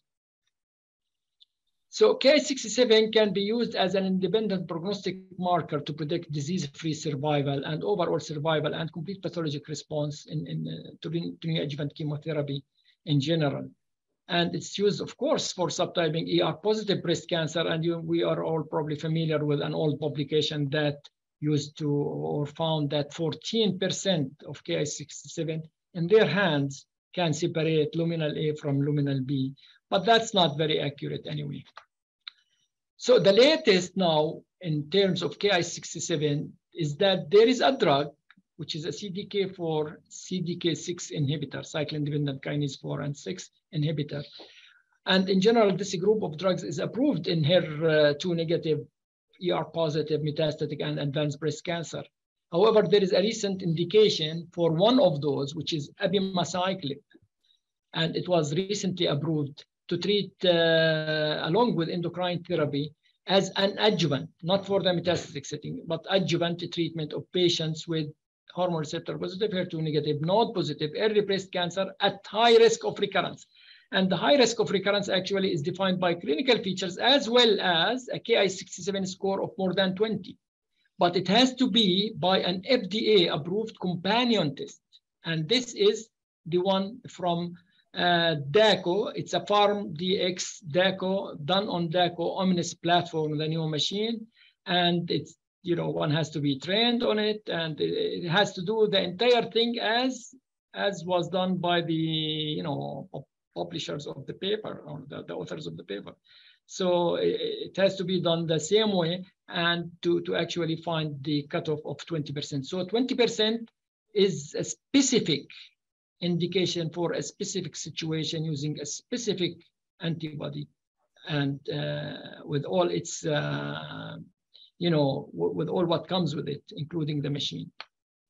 And this is the trial that based on which they approved this medication. It's the Monarch E, which shows that patients who received abemaciclib as adjuvant, those with high risk features, including a Ki-67 to over 20, did much better than those who received only endocrine therapy in the adjuvant setting. However, there are criticism for this, that restricting the approval to patients with high Ki-67, and there is also debate around the cutoff of 20%. And also recently, this, you know, we know the phosphatidylinositol 3 kinase has 4 catalytic subunits, including the one that's phosphatidylinositol kinase catalytic subunit alpha, which is the PIK3CA. So PIK3CA is an oncogene or proto-oncogene on the third arm of chromosome, the long arm chromosome 3. PIK3CA is one of the most recurrently mutated oncogenes in cancers. Actually, probably it comes just after P53, and it activates the PI3K-AKT-mTOR signaling pathway as shown here. So it's a very important oncogene, and there is a new medication actually where an inhibitors of PIK3CA. So just to cut a long story short, this is indicated for patients who are going to receive this treatment. It's indicated to do the testing. So for those who are hormone receptor positive, HER2 negative breast cancer patients, and this should be combined with a specific hormonal or anti-hormonal therapy is fulvestrant. Anyway, so for histopathologists, is there a way to do it by immunohistochemistry? No, it has to be done by molecular, and there are several molecular methods to detect these mutations. Okay, so we're done with that part. Now we're moving to multi-gene testing. Now, these multi-genes are several commercially available tests. Most of them are centrally performed by the vendors. They are gene expression tests. Now, they are all performed on formalin fixed paraffin embedded tissue. In the past, one of them used to be done only on fresh tissue. They vary in their methodology from RT-PCR to microarray, etc. And they are not all, by the way, multi-gene tests, because some tests are included which are purely immunohistochemical, like IHC4 and Ki-67. So they are not all genetic profiles. Some are proteins, but they are included because they belong to the same group of predictive and prognostic tests. And most of these tests, they have actually heavy weight is being placed on the proliferation-related genes. Now, why we have these tests? Because adjuvant chemotherapy in breast cancer only benefits a very small proportion of patients. And this is especially in the ER-positive early breast cancer. And so we used in the past to rely on certain clinical pathological features to decide who to treat and who to let go without adjuvant chemotherapy in those early breast cancer. However, the new tests, or these are genomic tests, they might actually help us in deciding. This is just to show you that the prognosis of ER positive, HER2 negative, node negative breast cancer is more or less similar whether you give chemo in the blue line, blue curve, or you do not. However, this difference of 4 percentage points only is significant statistically, and therefore people give chemotherapy because they want this 4% difference anyway in survival or outcome.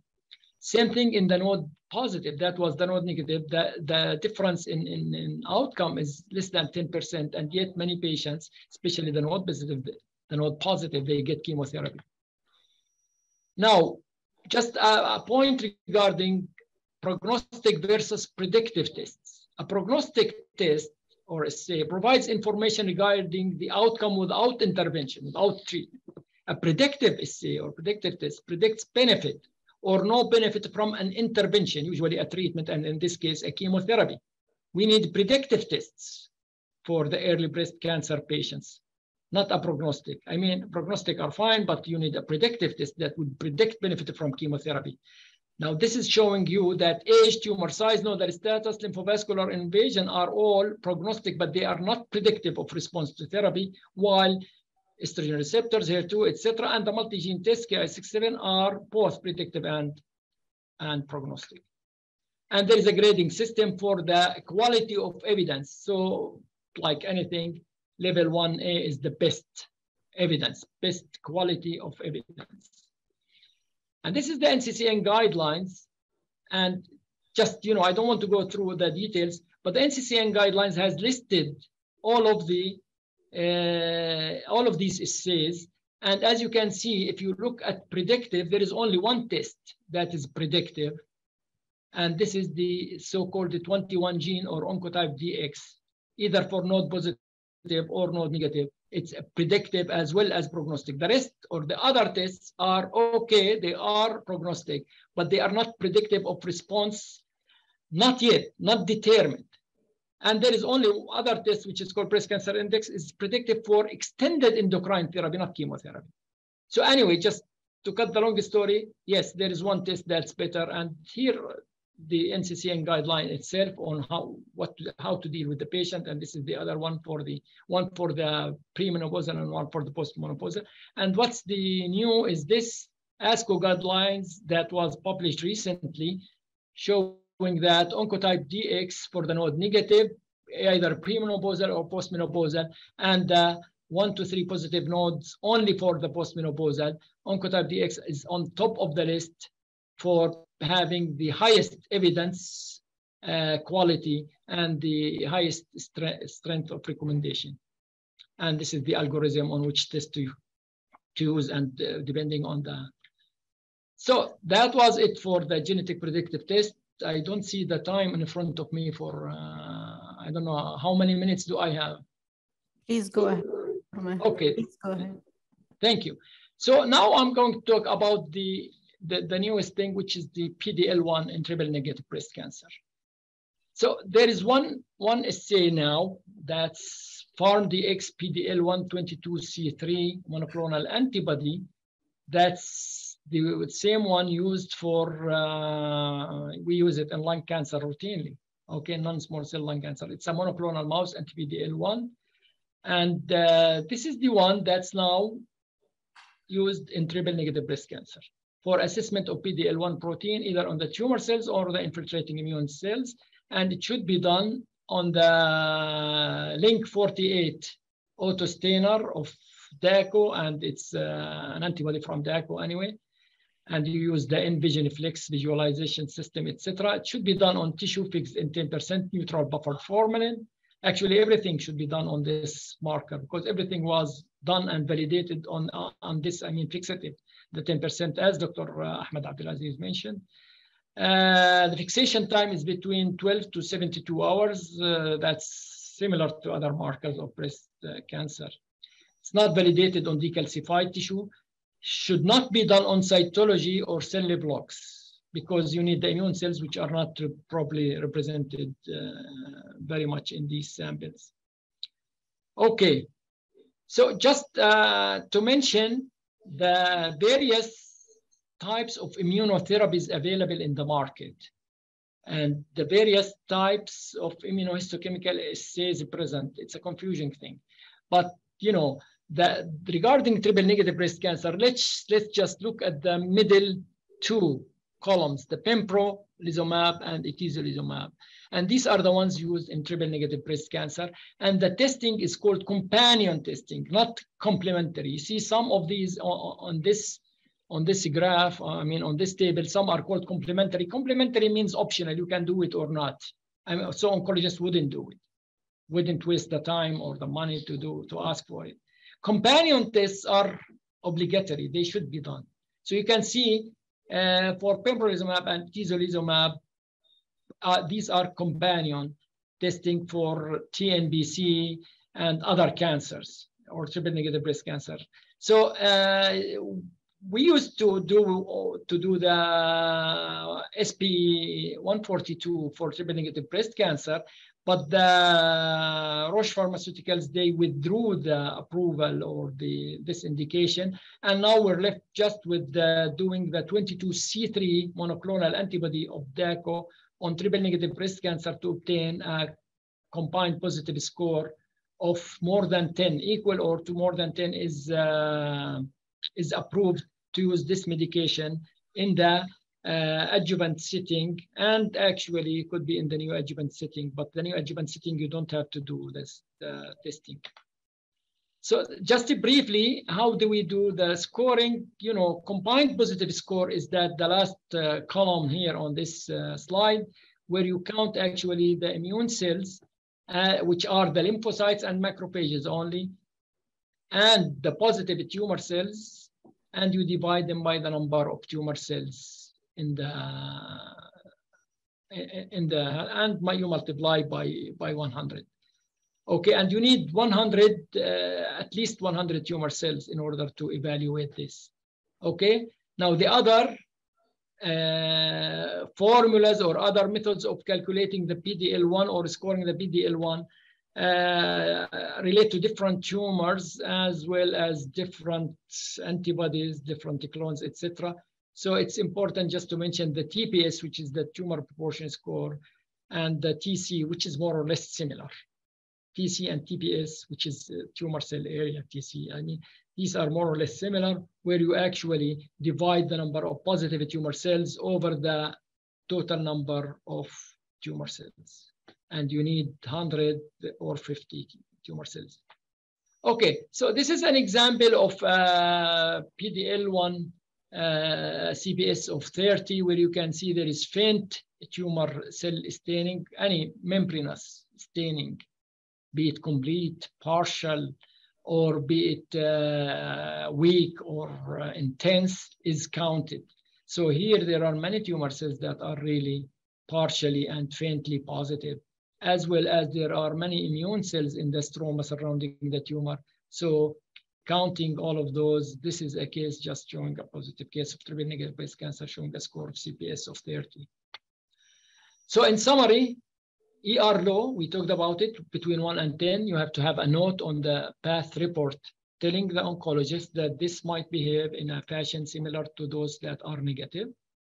And you have to make sure that you have an internal control, and you have to have a protocol for actually re-examining these, where you have between 1 and 10, just re-examine, make sure that everything is in order.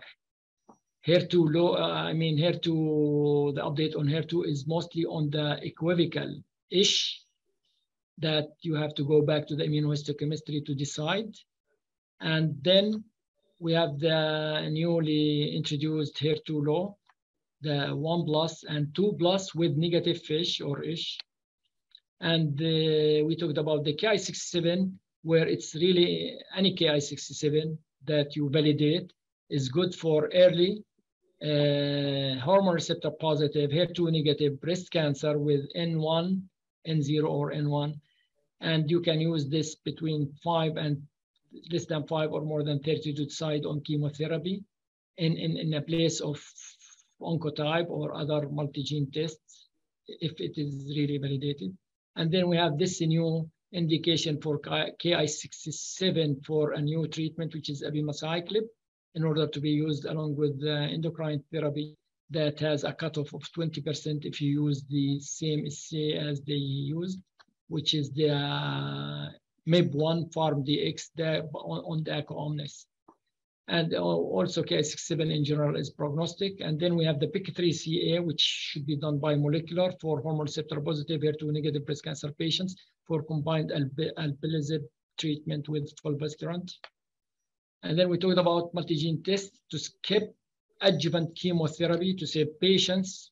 Most patients will not require chemotherapy if they are early stage, ER positive, HER2 negative breast cancer, and we have to use certain tests. The most important one is Oncotype DX, found in all guidelines.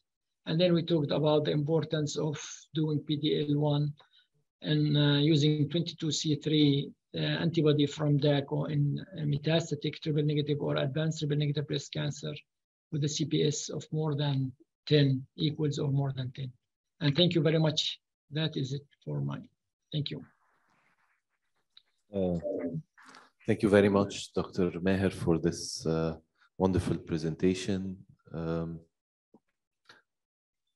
Is there, do we have five minutes of questions? So we have 5 minutes of questions. Is Dr. Meher still with us? Yes, okay. I'm here. So the floor is open for questions, please.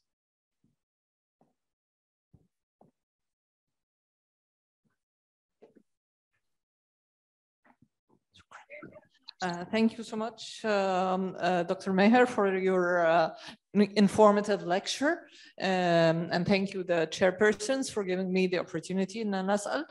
My question is about the PIK3CA. So in this scenario, would you order the marker, or you would wait for the clinician to place the request for the marker according to the type of chemotherapy to be given? The same, my question also goes for PD-L1. Do you also wait for the clinician to request, or according to the scenario, you can go ahead and order these kind of markers? Thank you. Okay, thank you. And I'm glad to see you and hear your voice, Dr. Iman. Okay, so yeah, you have to wait for the clinician to order because we don't know the rest of the clinical picture. So these are indicated, for example, the PD-L1 and the other one. The PD-L1 is indicated in metastatic or advanced triple negative breast cancer. So you have a triple negative breast cancer, you don't know whether what stage it is at this point. So they have to actually decide that they want to give the therapy, and they just want to make sure that the patient is eligible for this therapy. So you wait, you don't do it routinely in this case. Same thing applies for PIK3CA. Now, PIK3CA is indicated as adjuvant treatment. So we don't know, maybe the patient has, in addition, so Ki-67 more than 20 using that same monoclonal antibody, that same assay, plus the patient has to have high clinical risk. We don't know what about the clinical risk in this patient. So yeah, they have to put the entire picture. I mean, if you are available in the MDT and they discuss the case with you, then you can suggest, you know, why don't you do this if the patient has high clinical risk and she's an early breast cancer, that's ER positive, HER2 negative, and you're considering this treatment. Yeah, but you don't now, you know, we don't recommend doing them routinely because they are given in very specific scenarios.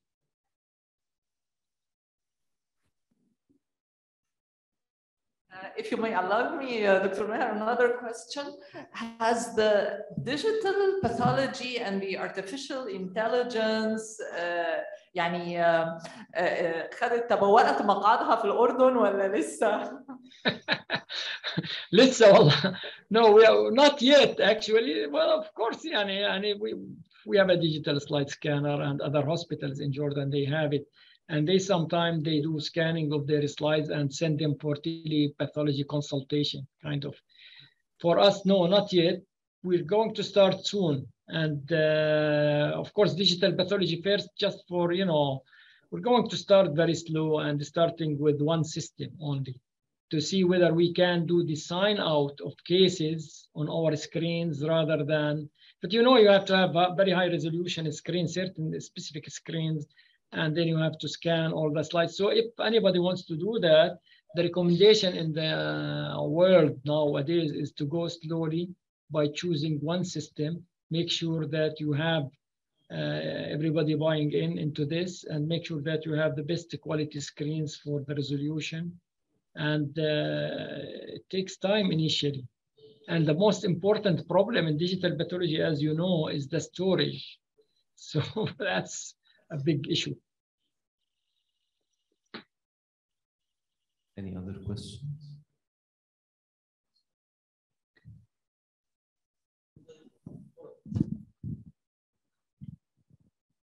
Dr. Maher, I want to ask, what is the role of pathology or the pathologist in Oncotype DX? Do you prepare the slides or to send it for molecular lab? And if yes, could you describe how to prepare it? Yeah. Okay. So there are, of course, it's very important role.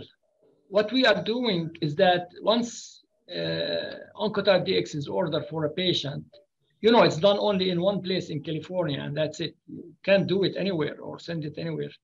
So once it's ordered, and usually it's ordered in the MDT, so everybody agrees in the multidisciplinary team that this patient is a candidate. But sometimes there are things that go through, you know, without being verified.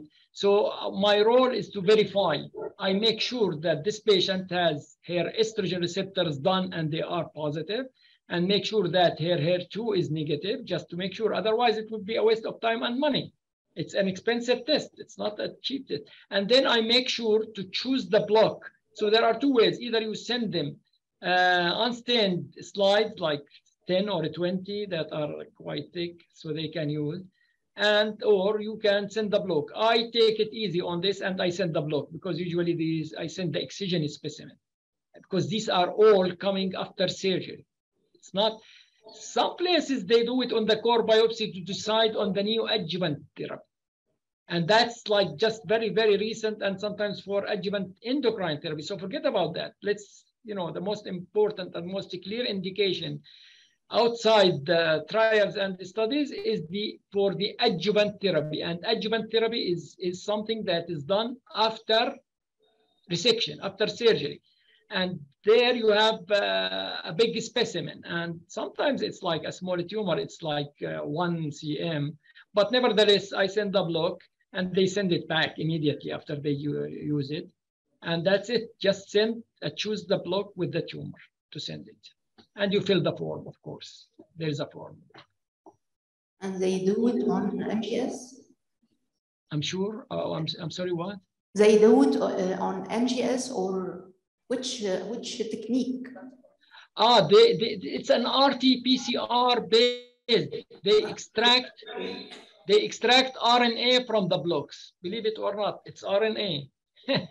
And it's a 21 genes where there are actually only 15 genes or 16 genes are related to the tumor, and there are just housekeeping genes, 5 genes. So it's an RNA extraction, and then they do reverse transcriptase PCR, and they do the gene expression profiles for these 21 genes. And it's, you know, the result comes back within 2 weeks, sometimes in 1 week. And there is a detailed report, of course, that decides on the therapy.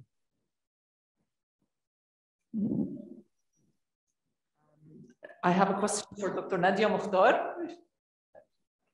Dr. Nadia, when do you think the assessment of the tumor infiltrating lymphocytes, especially when we're talking on stem cells and PD-L1, when do you think that the assessment of TILs will be recommended in the pathology reporting? Well, regarding breast, it is still confined to triple negative breast cancer.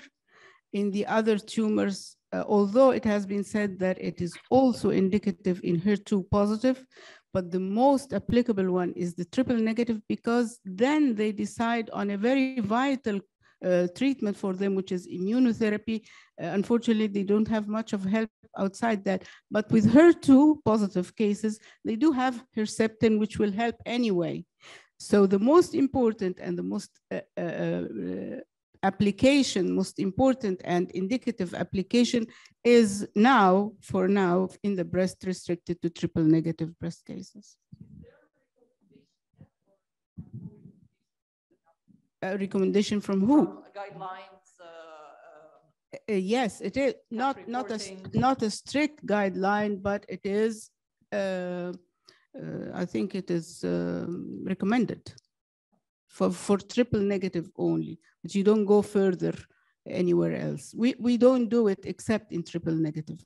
I myself I was never asked to do except in triple negative cases, not even in HER2, although it is said to be prognostic in HER2, but predictive and prognostic in triple negative. Thank you. Are there any questions? Okay. Thank you very much, Dr. Meher, for being with us. We enjoyed your lecture a lot. Thank you very much, sir. Thank you. So we can proceed with our program. And now it's my honor to present Professor Dr. Ahmed Rojdi Hamid from Sohag to give us a talk about the pathological pattern and intrinsic subtypes of breast cancer in Upper Egypt.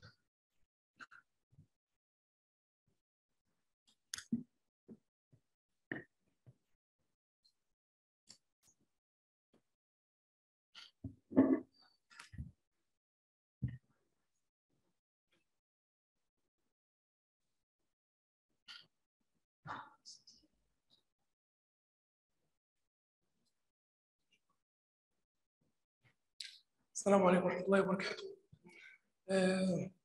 Thank you very much for giving me a chance to speak about breast cancer status in Upper Egypt.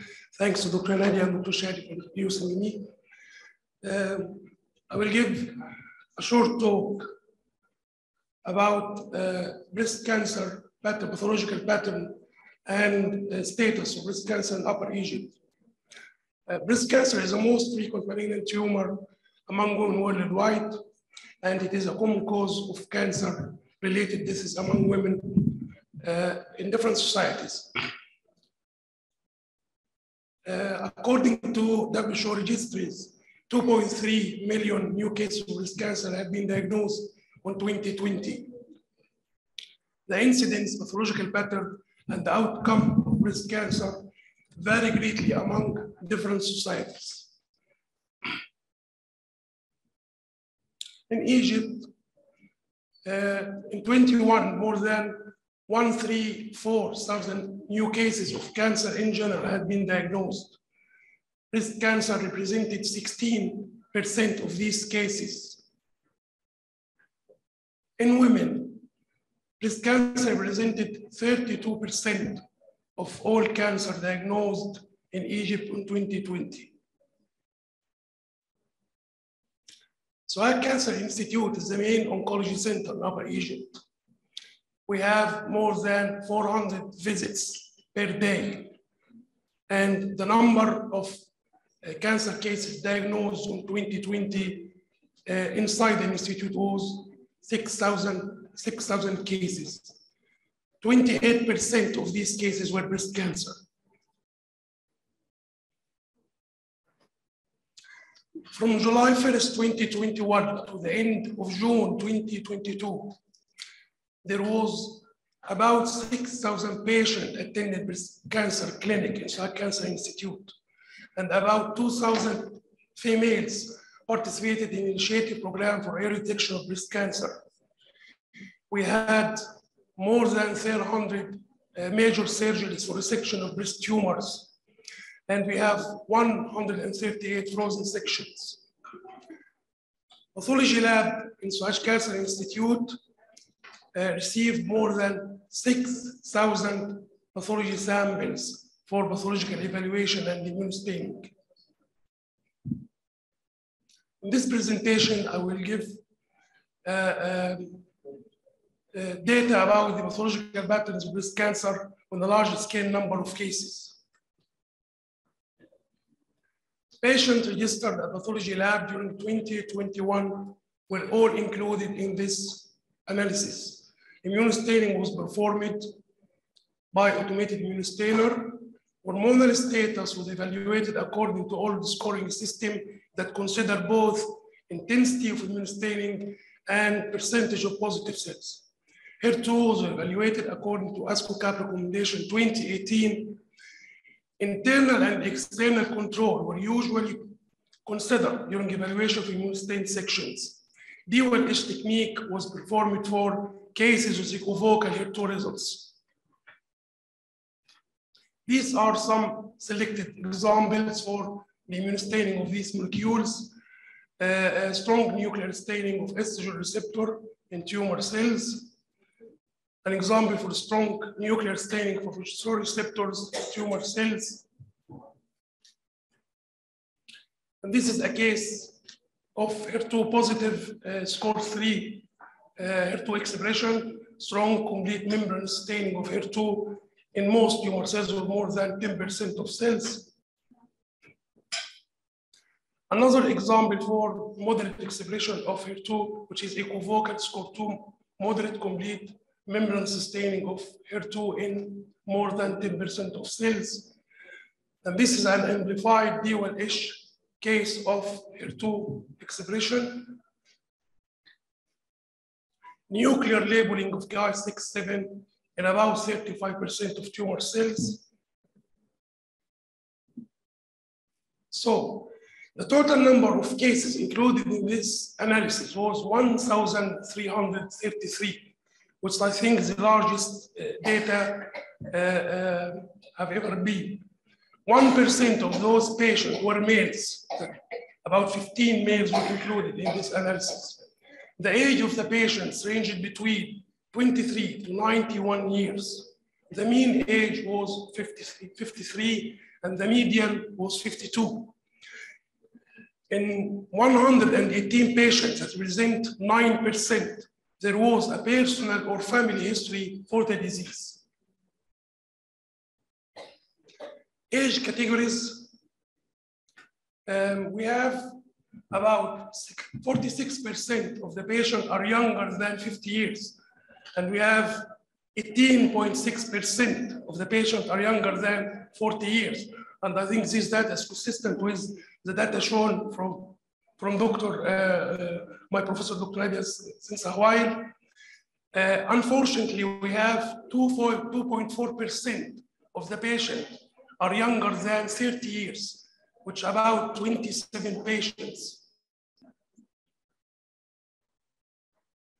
Both right and left breasts are presented equally, but we have 1.5% of the cases having bilateral breast cancer. The tumors were unifocal in 91%, bifocal in 6.4%, and multiple, either multicentric or multifocal in 2.2% of cases. Tumor size ranged between 1 to 9 centimeters. The mean tumor size was 3 centimeters and the median was 2.5. Regarding distribution of the patient, most of the patients from Sohag locality. However, surprisingly, there were few number of cases, 7 cases, were resident in Cairo, Alexandria, and Qalyubiyya, which is surprising to us. Pathological T stage. Most of the patients were either PT1 or PT2. T1 stage increase in number in this year. I think there is a role for the initiative program for detection of breast cancer to increase the number of PT1 among these cases. Nodal stage, also most of the patient has either N0 or N1. Histological subtype. As usual, as expected, most of the tumors, about 85%, where invasive duct carcinoma not otherwise specified with or without in situ component. Invasive lobar carcinoma were presented in 7.5%, medullary carcinoma in 3.5%, mucinous in 1.6%, and where there were few cases of papillary tubular mixed metaplastic and malignant Floyd's tumor. The majority of the tumors, nearly 75%, were graded as grade 2, while grade 3 and grade 1 were presented in 20% and 5% respectively. Hormonal evaluation, 71% of the tumors were ER positive and 67% were PR positive. For HER2 expression by immunohistochemistry, about 75% of the tumors were either score 0 or score 1, which is negative. And we had 21.5% of the tumors are HER2 positive, score 3, and the remaining cases were HER2. We have 68 cases of equivocal HER2 expression. 24 of them were amplified using D1H technique, and 44 were negative or not amplified. Regarding Ki-67 mitotic index, it ranged between 1 to 98%. The mean was 35% and the median was 30%, which means that half of the cases have mitotic index higher than 30%. Subtyping, molecular subtyping of breast cancer in Upper Egypt, we have 28.5% of the tumors luminal A. Luminal B, HER2 negative, was presented in 32%, and luminal B, HER2 positive in 13.5%, HER2 enriched in 9.5%, and triple negative was represented in 13.2%. Of note that the majority of cases, about 45% of the tumors, were luminal B subtype. Some statistical relationships. The data included in the study showed that luminal A and luminal B tend to occur in a higher age group, while HER2 enriched and triple negative tend to occur in a relatively younger group. Regarding tumor size, also luminal A and luminal B usually had smaller size compared to HER2 enriched and triple negative tumors that usually have higher or larger size. Ki-67 luminal A had the least proliferation index compared to other C subtypes, while triple negative had the highest proliferation index. There was no association between molecular subtypes and presence of axillary lymph node metastasis. Regarding distant metastasis, among these series, we had 114 cases with metastatic deposits. 67 of them were metastases in the liver, and 47 other organs, including lung, bone, ovaries, and others. Interestingly, there was a strong tendency of HER2 enriched subgroup to give deposits in the liver compared to other subgroups. Out of 16 cases of HER2 enriched group having distant metastasis, 15 of them had the metastasis in the liver. Conclusion, breast cancer represents about 30% of malignant tumors among females in Upper Egypt, which is consistent with other percentages elsewhere. Nearly half of the patients are under the age of 50 years, and about 1/5 of the patients are under the age of 40 years. 45 of the tumors are luminal B subtype, and HER2 enriched tumors have a more potential to have liver metastasis than other subtypes. At the end, I would like to express my deep thanks to my colleagues at Pathology Lab, Swag Cancer Institute, and thank you very much. Thank you very much. We'll postpone the questions till the end. Now it's a pleasure to call on Dr.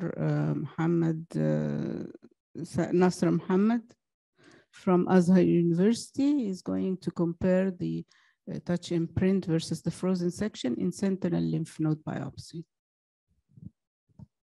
السلام عليكم ورحمة الله وبركاته.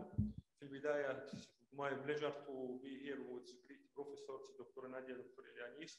I would express my deepest pleasure to be here with my dear colleagues. Touch and print technique versus frozen section in sentinel lymph node assessment.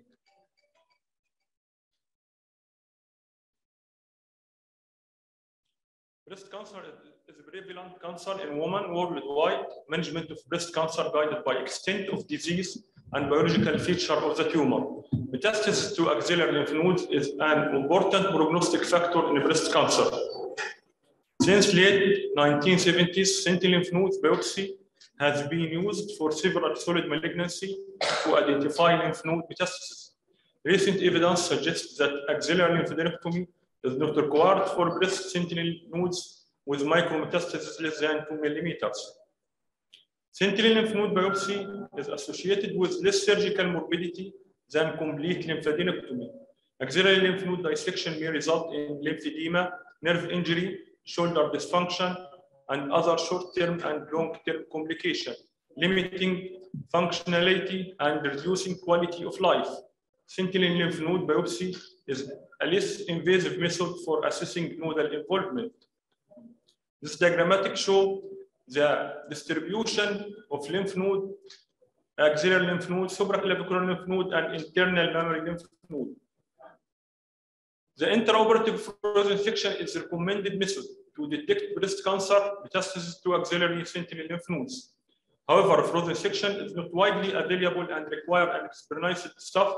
Alternatively, touch imprint cytology is simple and cost-effective technique to detect metastasis.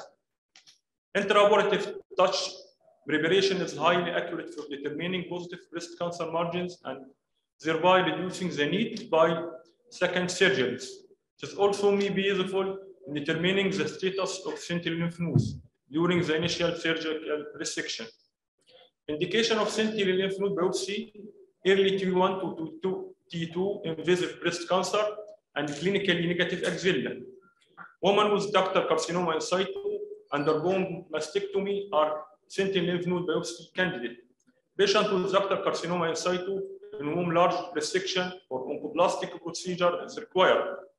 Contraindication for sentinel lymph node biopsy, inflammatory breast disease, and patients with clinically positive axillary nodes. Relative contraindication include ultrasound-guided fine needle aspiration, axillary lymph nodes, proving metastasis. Patient and methods. This study included 46 female patients with breast cancer diagnosed by image-guided two-cut biopsy at Sohaj Cancer Institute. The patient age ranged between 30 and 71 years, with mean and median age 51 and 52 years. Diagnosis of invasive duct carcinoma in OS was the most frequent, while one tumor was diagnosed as invasive ductal and lobular carcinoma. 6 of the tumors were diagnosed as high-grade ductal carcinoma in situ based on needle biopsy, 3 of which showed evidence of stromal invasion after evaluation of exogenous tissue samples. Preoperative clinical and radiological evaluation showed that 27 patients had stage 2 primary tumors and 26 patients had no suspicious axillary lymph node. The intrinsic subtype of the tumor was either luminal A or luminal B in the vast majority of the tumor, and here to express was positive in 6 tumors. Surgical technique. Sentinel lymph node biopsy typically begin with injection of 1 or 2 tracers, blue dye, 0.5 to 1 millimeter of patent blue with injected or radioactive colloid into breast, skin, or parenchyma as the tumor was located, or under the areolar plexus. This tracer enters the lymphatic channel and passively flow to the draining lymph nodes. Sentinel lymph nodes are then identified as those first receiving draining from the tumor by the presence of the tracer and are removed. This photo demonstrates the patent blue and site of injection and extraction of sentinel lymph node. This is a gross picture of sentinel lymph node done in Swaj Oncology Center, demonstrating the color of sentinel lymph nodes. In all cases, 2 sections were cut in cryostat and subsequently stained with hematoxylin and eosine for both touch imprint cytology and frozen section analysis, and assessed by pathologists. The rest of the tissue, as well as frozen section block, were embedded in paraffin. With touch imprint cytology, the H&D stain took means of about 10 minutes, in contrast to frozen section took mean of 20 minutes, including the transfer of specimen. All macrometastases were diagnosed equally by the 2 techniques. Intraoperatively, sentinel axillary lymph node were evaluated for metastasis deposits using frozen section and imprint cytology technique, and finding were compared to final histopathological evaluation. In 42 patients, the number of suspected sentinel lymph nodes and identified by Mussolini blue dye ranged between 1 to 5 lymph nodes, and the number was 6 to 8 lymph nodes in the remaining 4 cases. On ovulation of sentinel lymph nodes by imprint cytology, 18 patients had positive metastatic deposits in axillary lymph node, while evaluation for frozen section revealed nodal metastatic deposits in 19 patients. Final evaluation by paraffin section confirmed metastatic deposits in sentinel lymph nodes of 18 patients.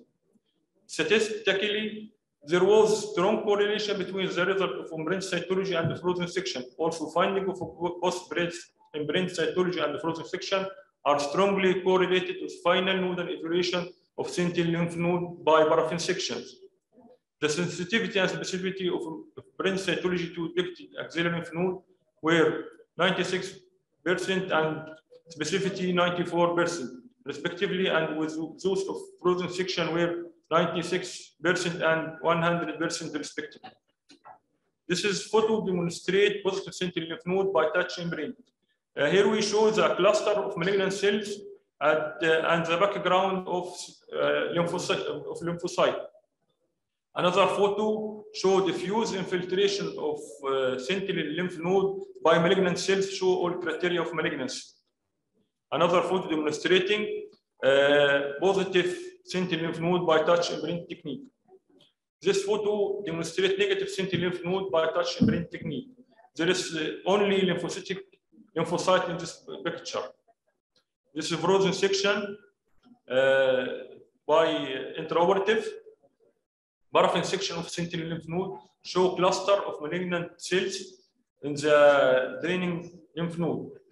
Conclusion: the sentinel lymph node biopsy is safe, reliable, and reproducible operation that provide an accurate assessment of nodal metastasis for the breast cancer patient. It continues to add to the trend in the breast surgery, in which the surgeon provides less surgery while maintaining a standard of care, minimize breast cancer morbidity and mortality. Touch imprint cytology of sentinel lymph node for the breast cancer is an easy and useful method for the detection of macrometastasis of breast sentinel lymph nodes. Thank you.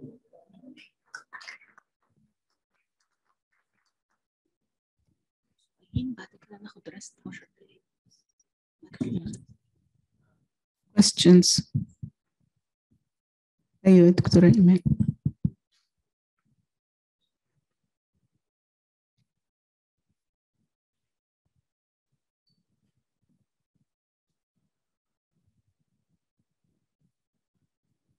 Thank you, Dr. Ahmed Rushdi and Dr.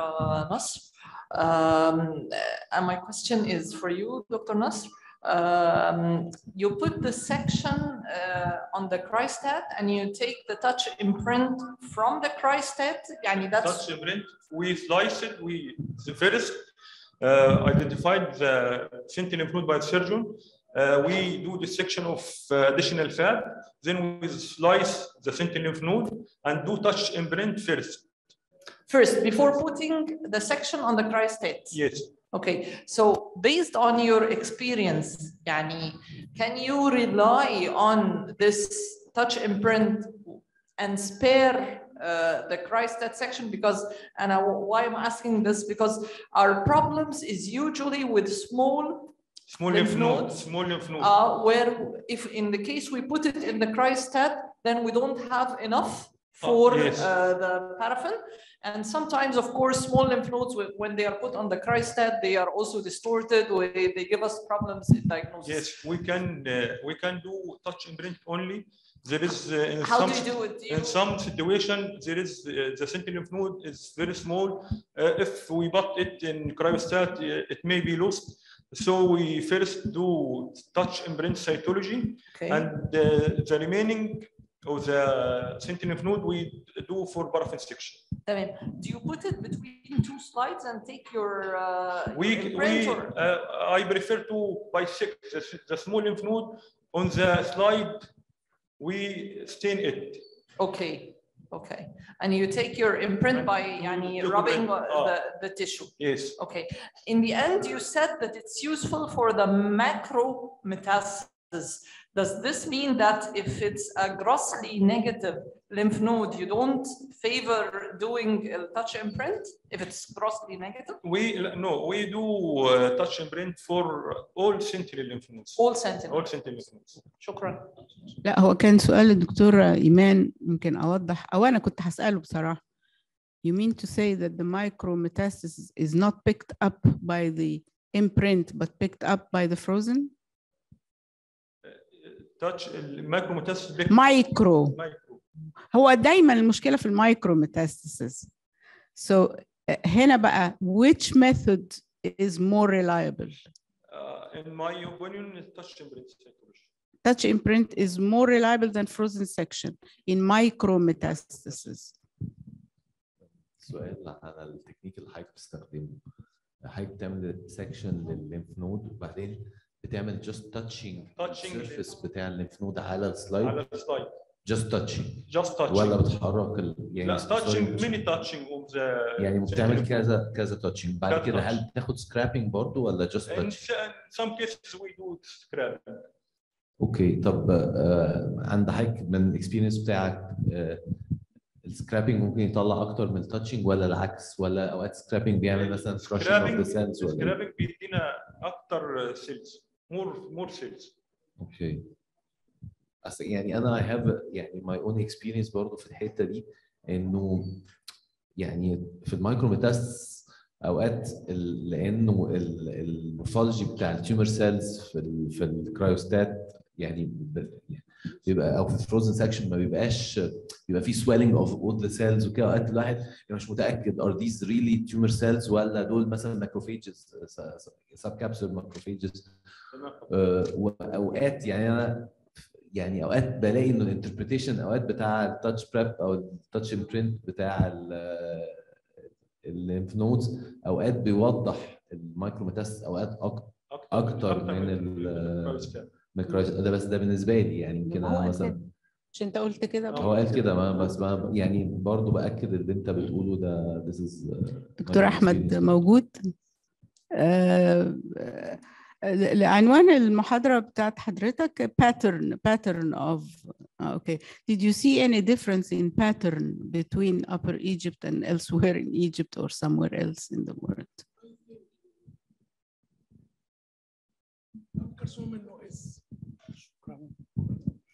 I think that carcinoma is more frequent in Upper Egypt compared to more than 85% were NOS type. No. I mean, invasive carcinoma NOS is the most frequent in Upper Egypt compared to other variants.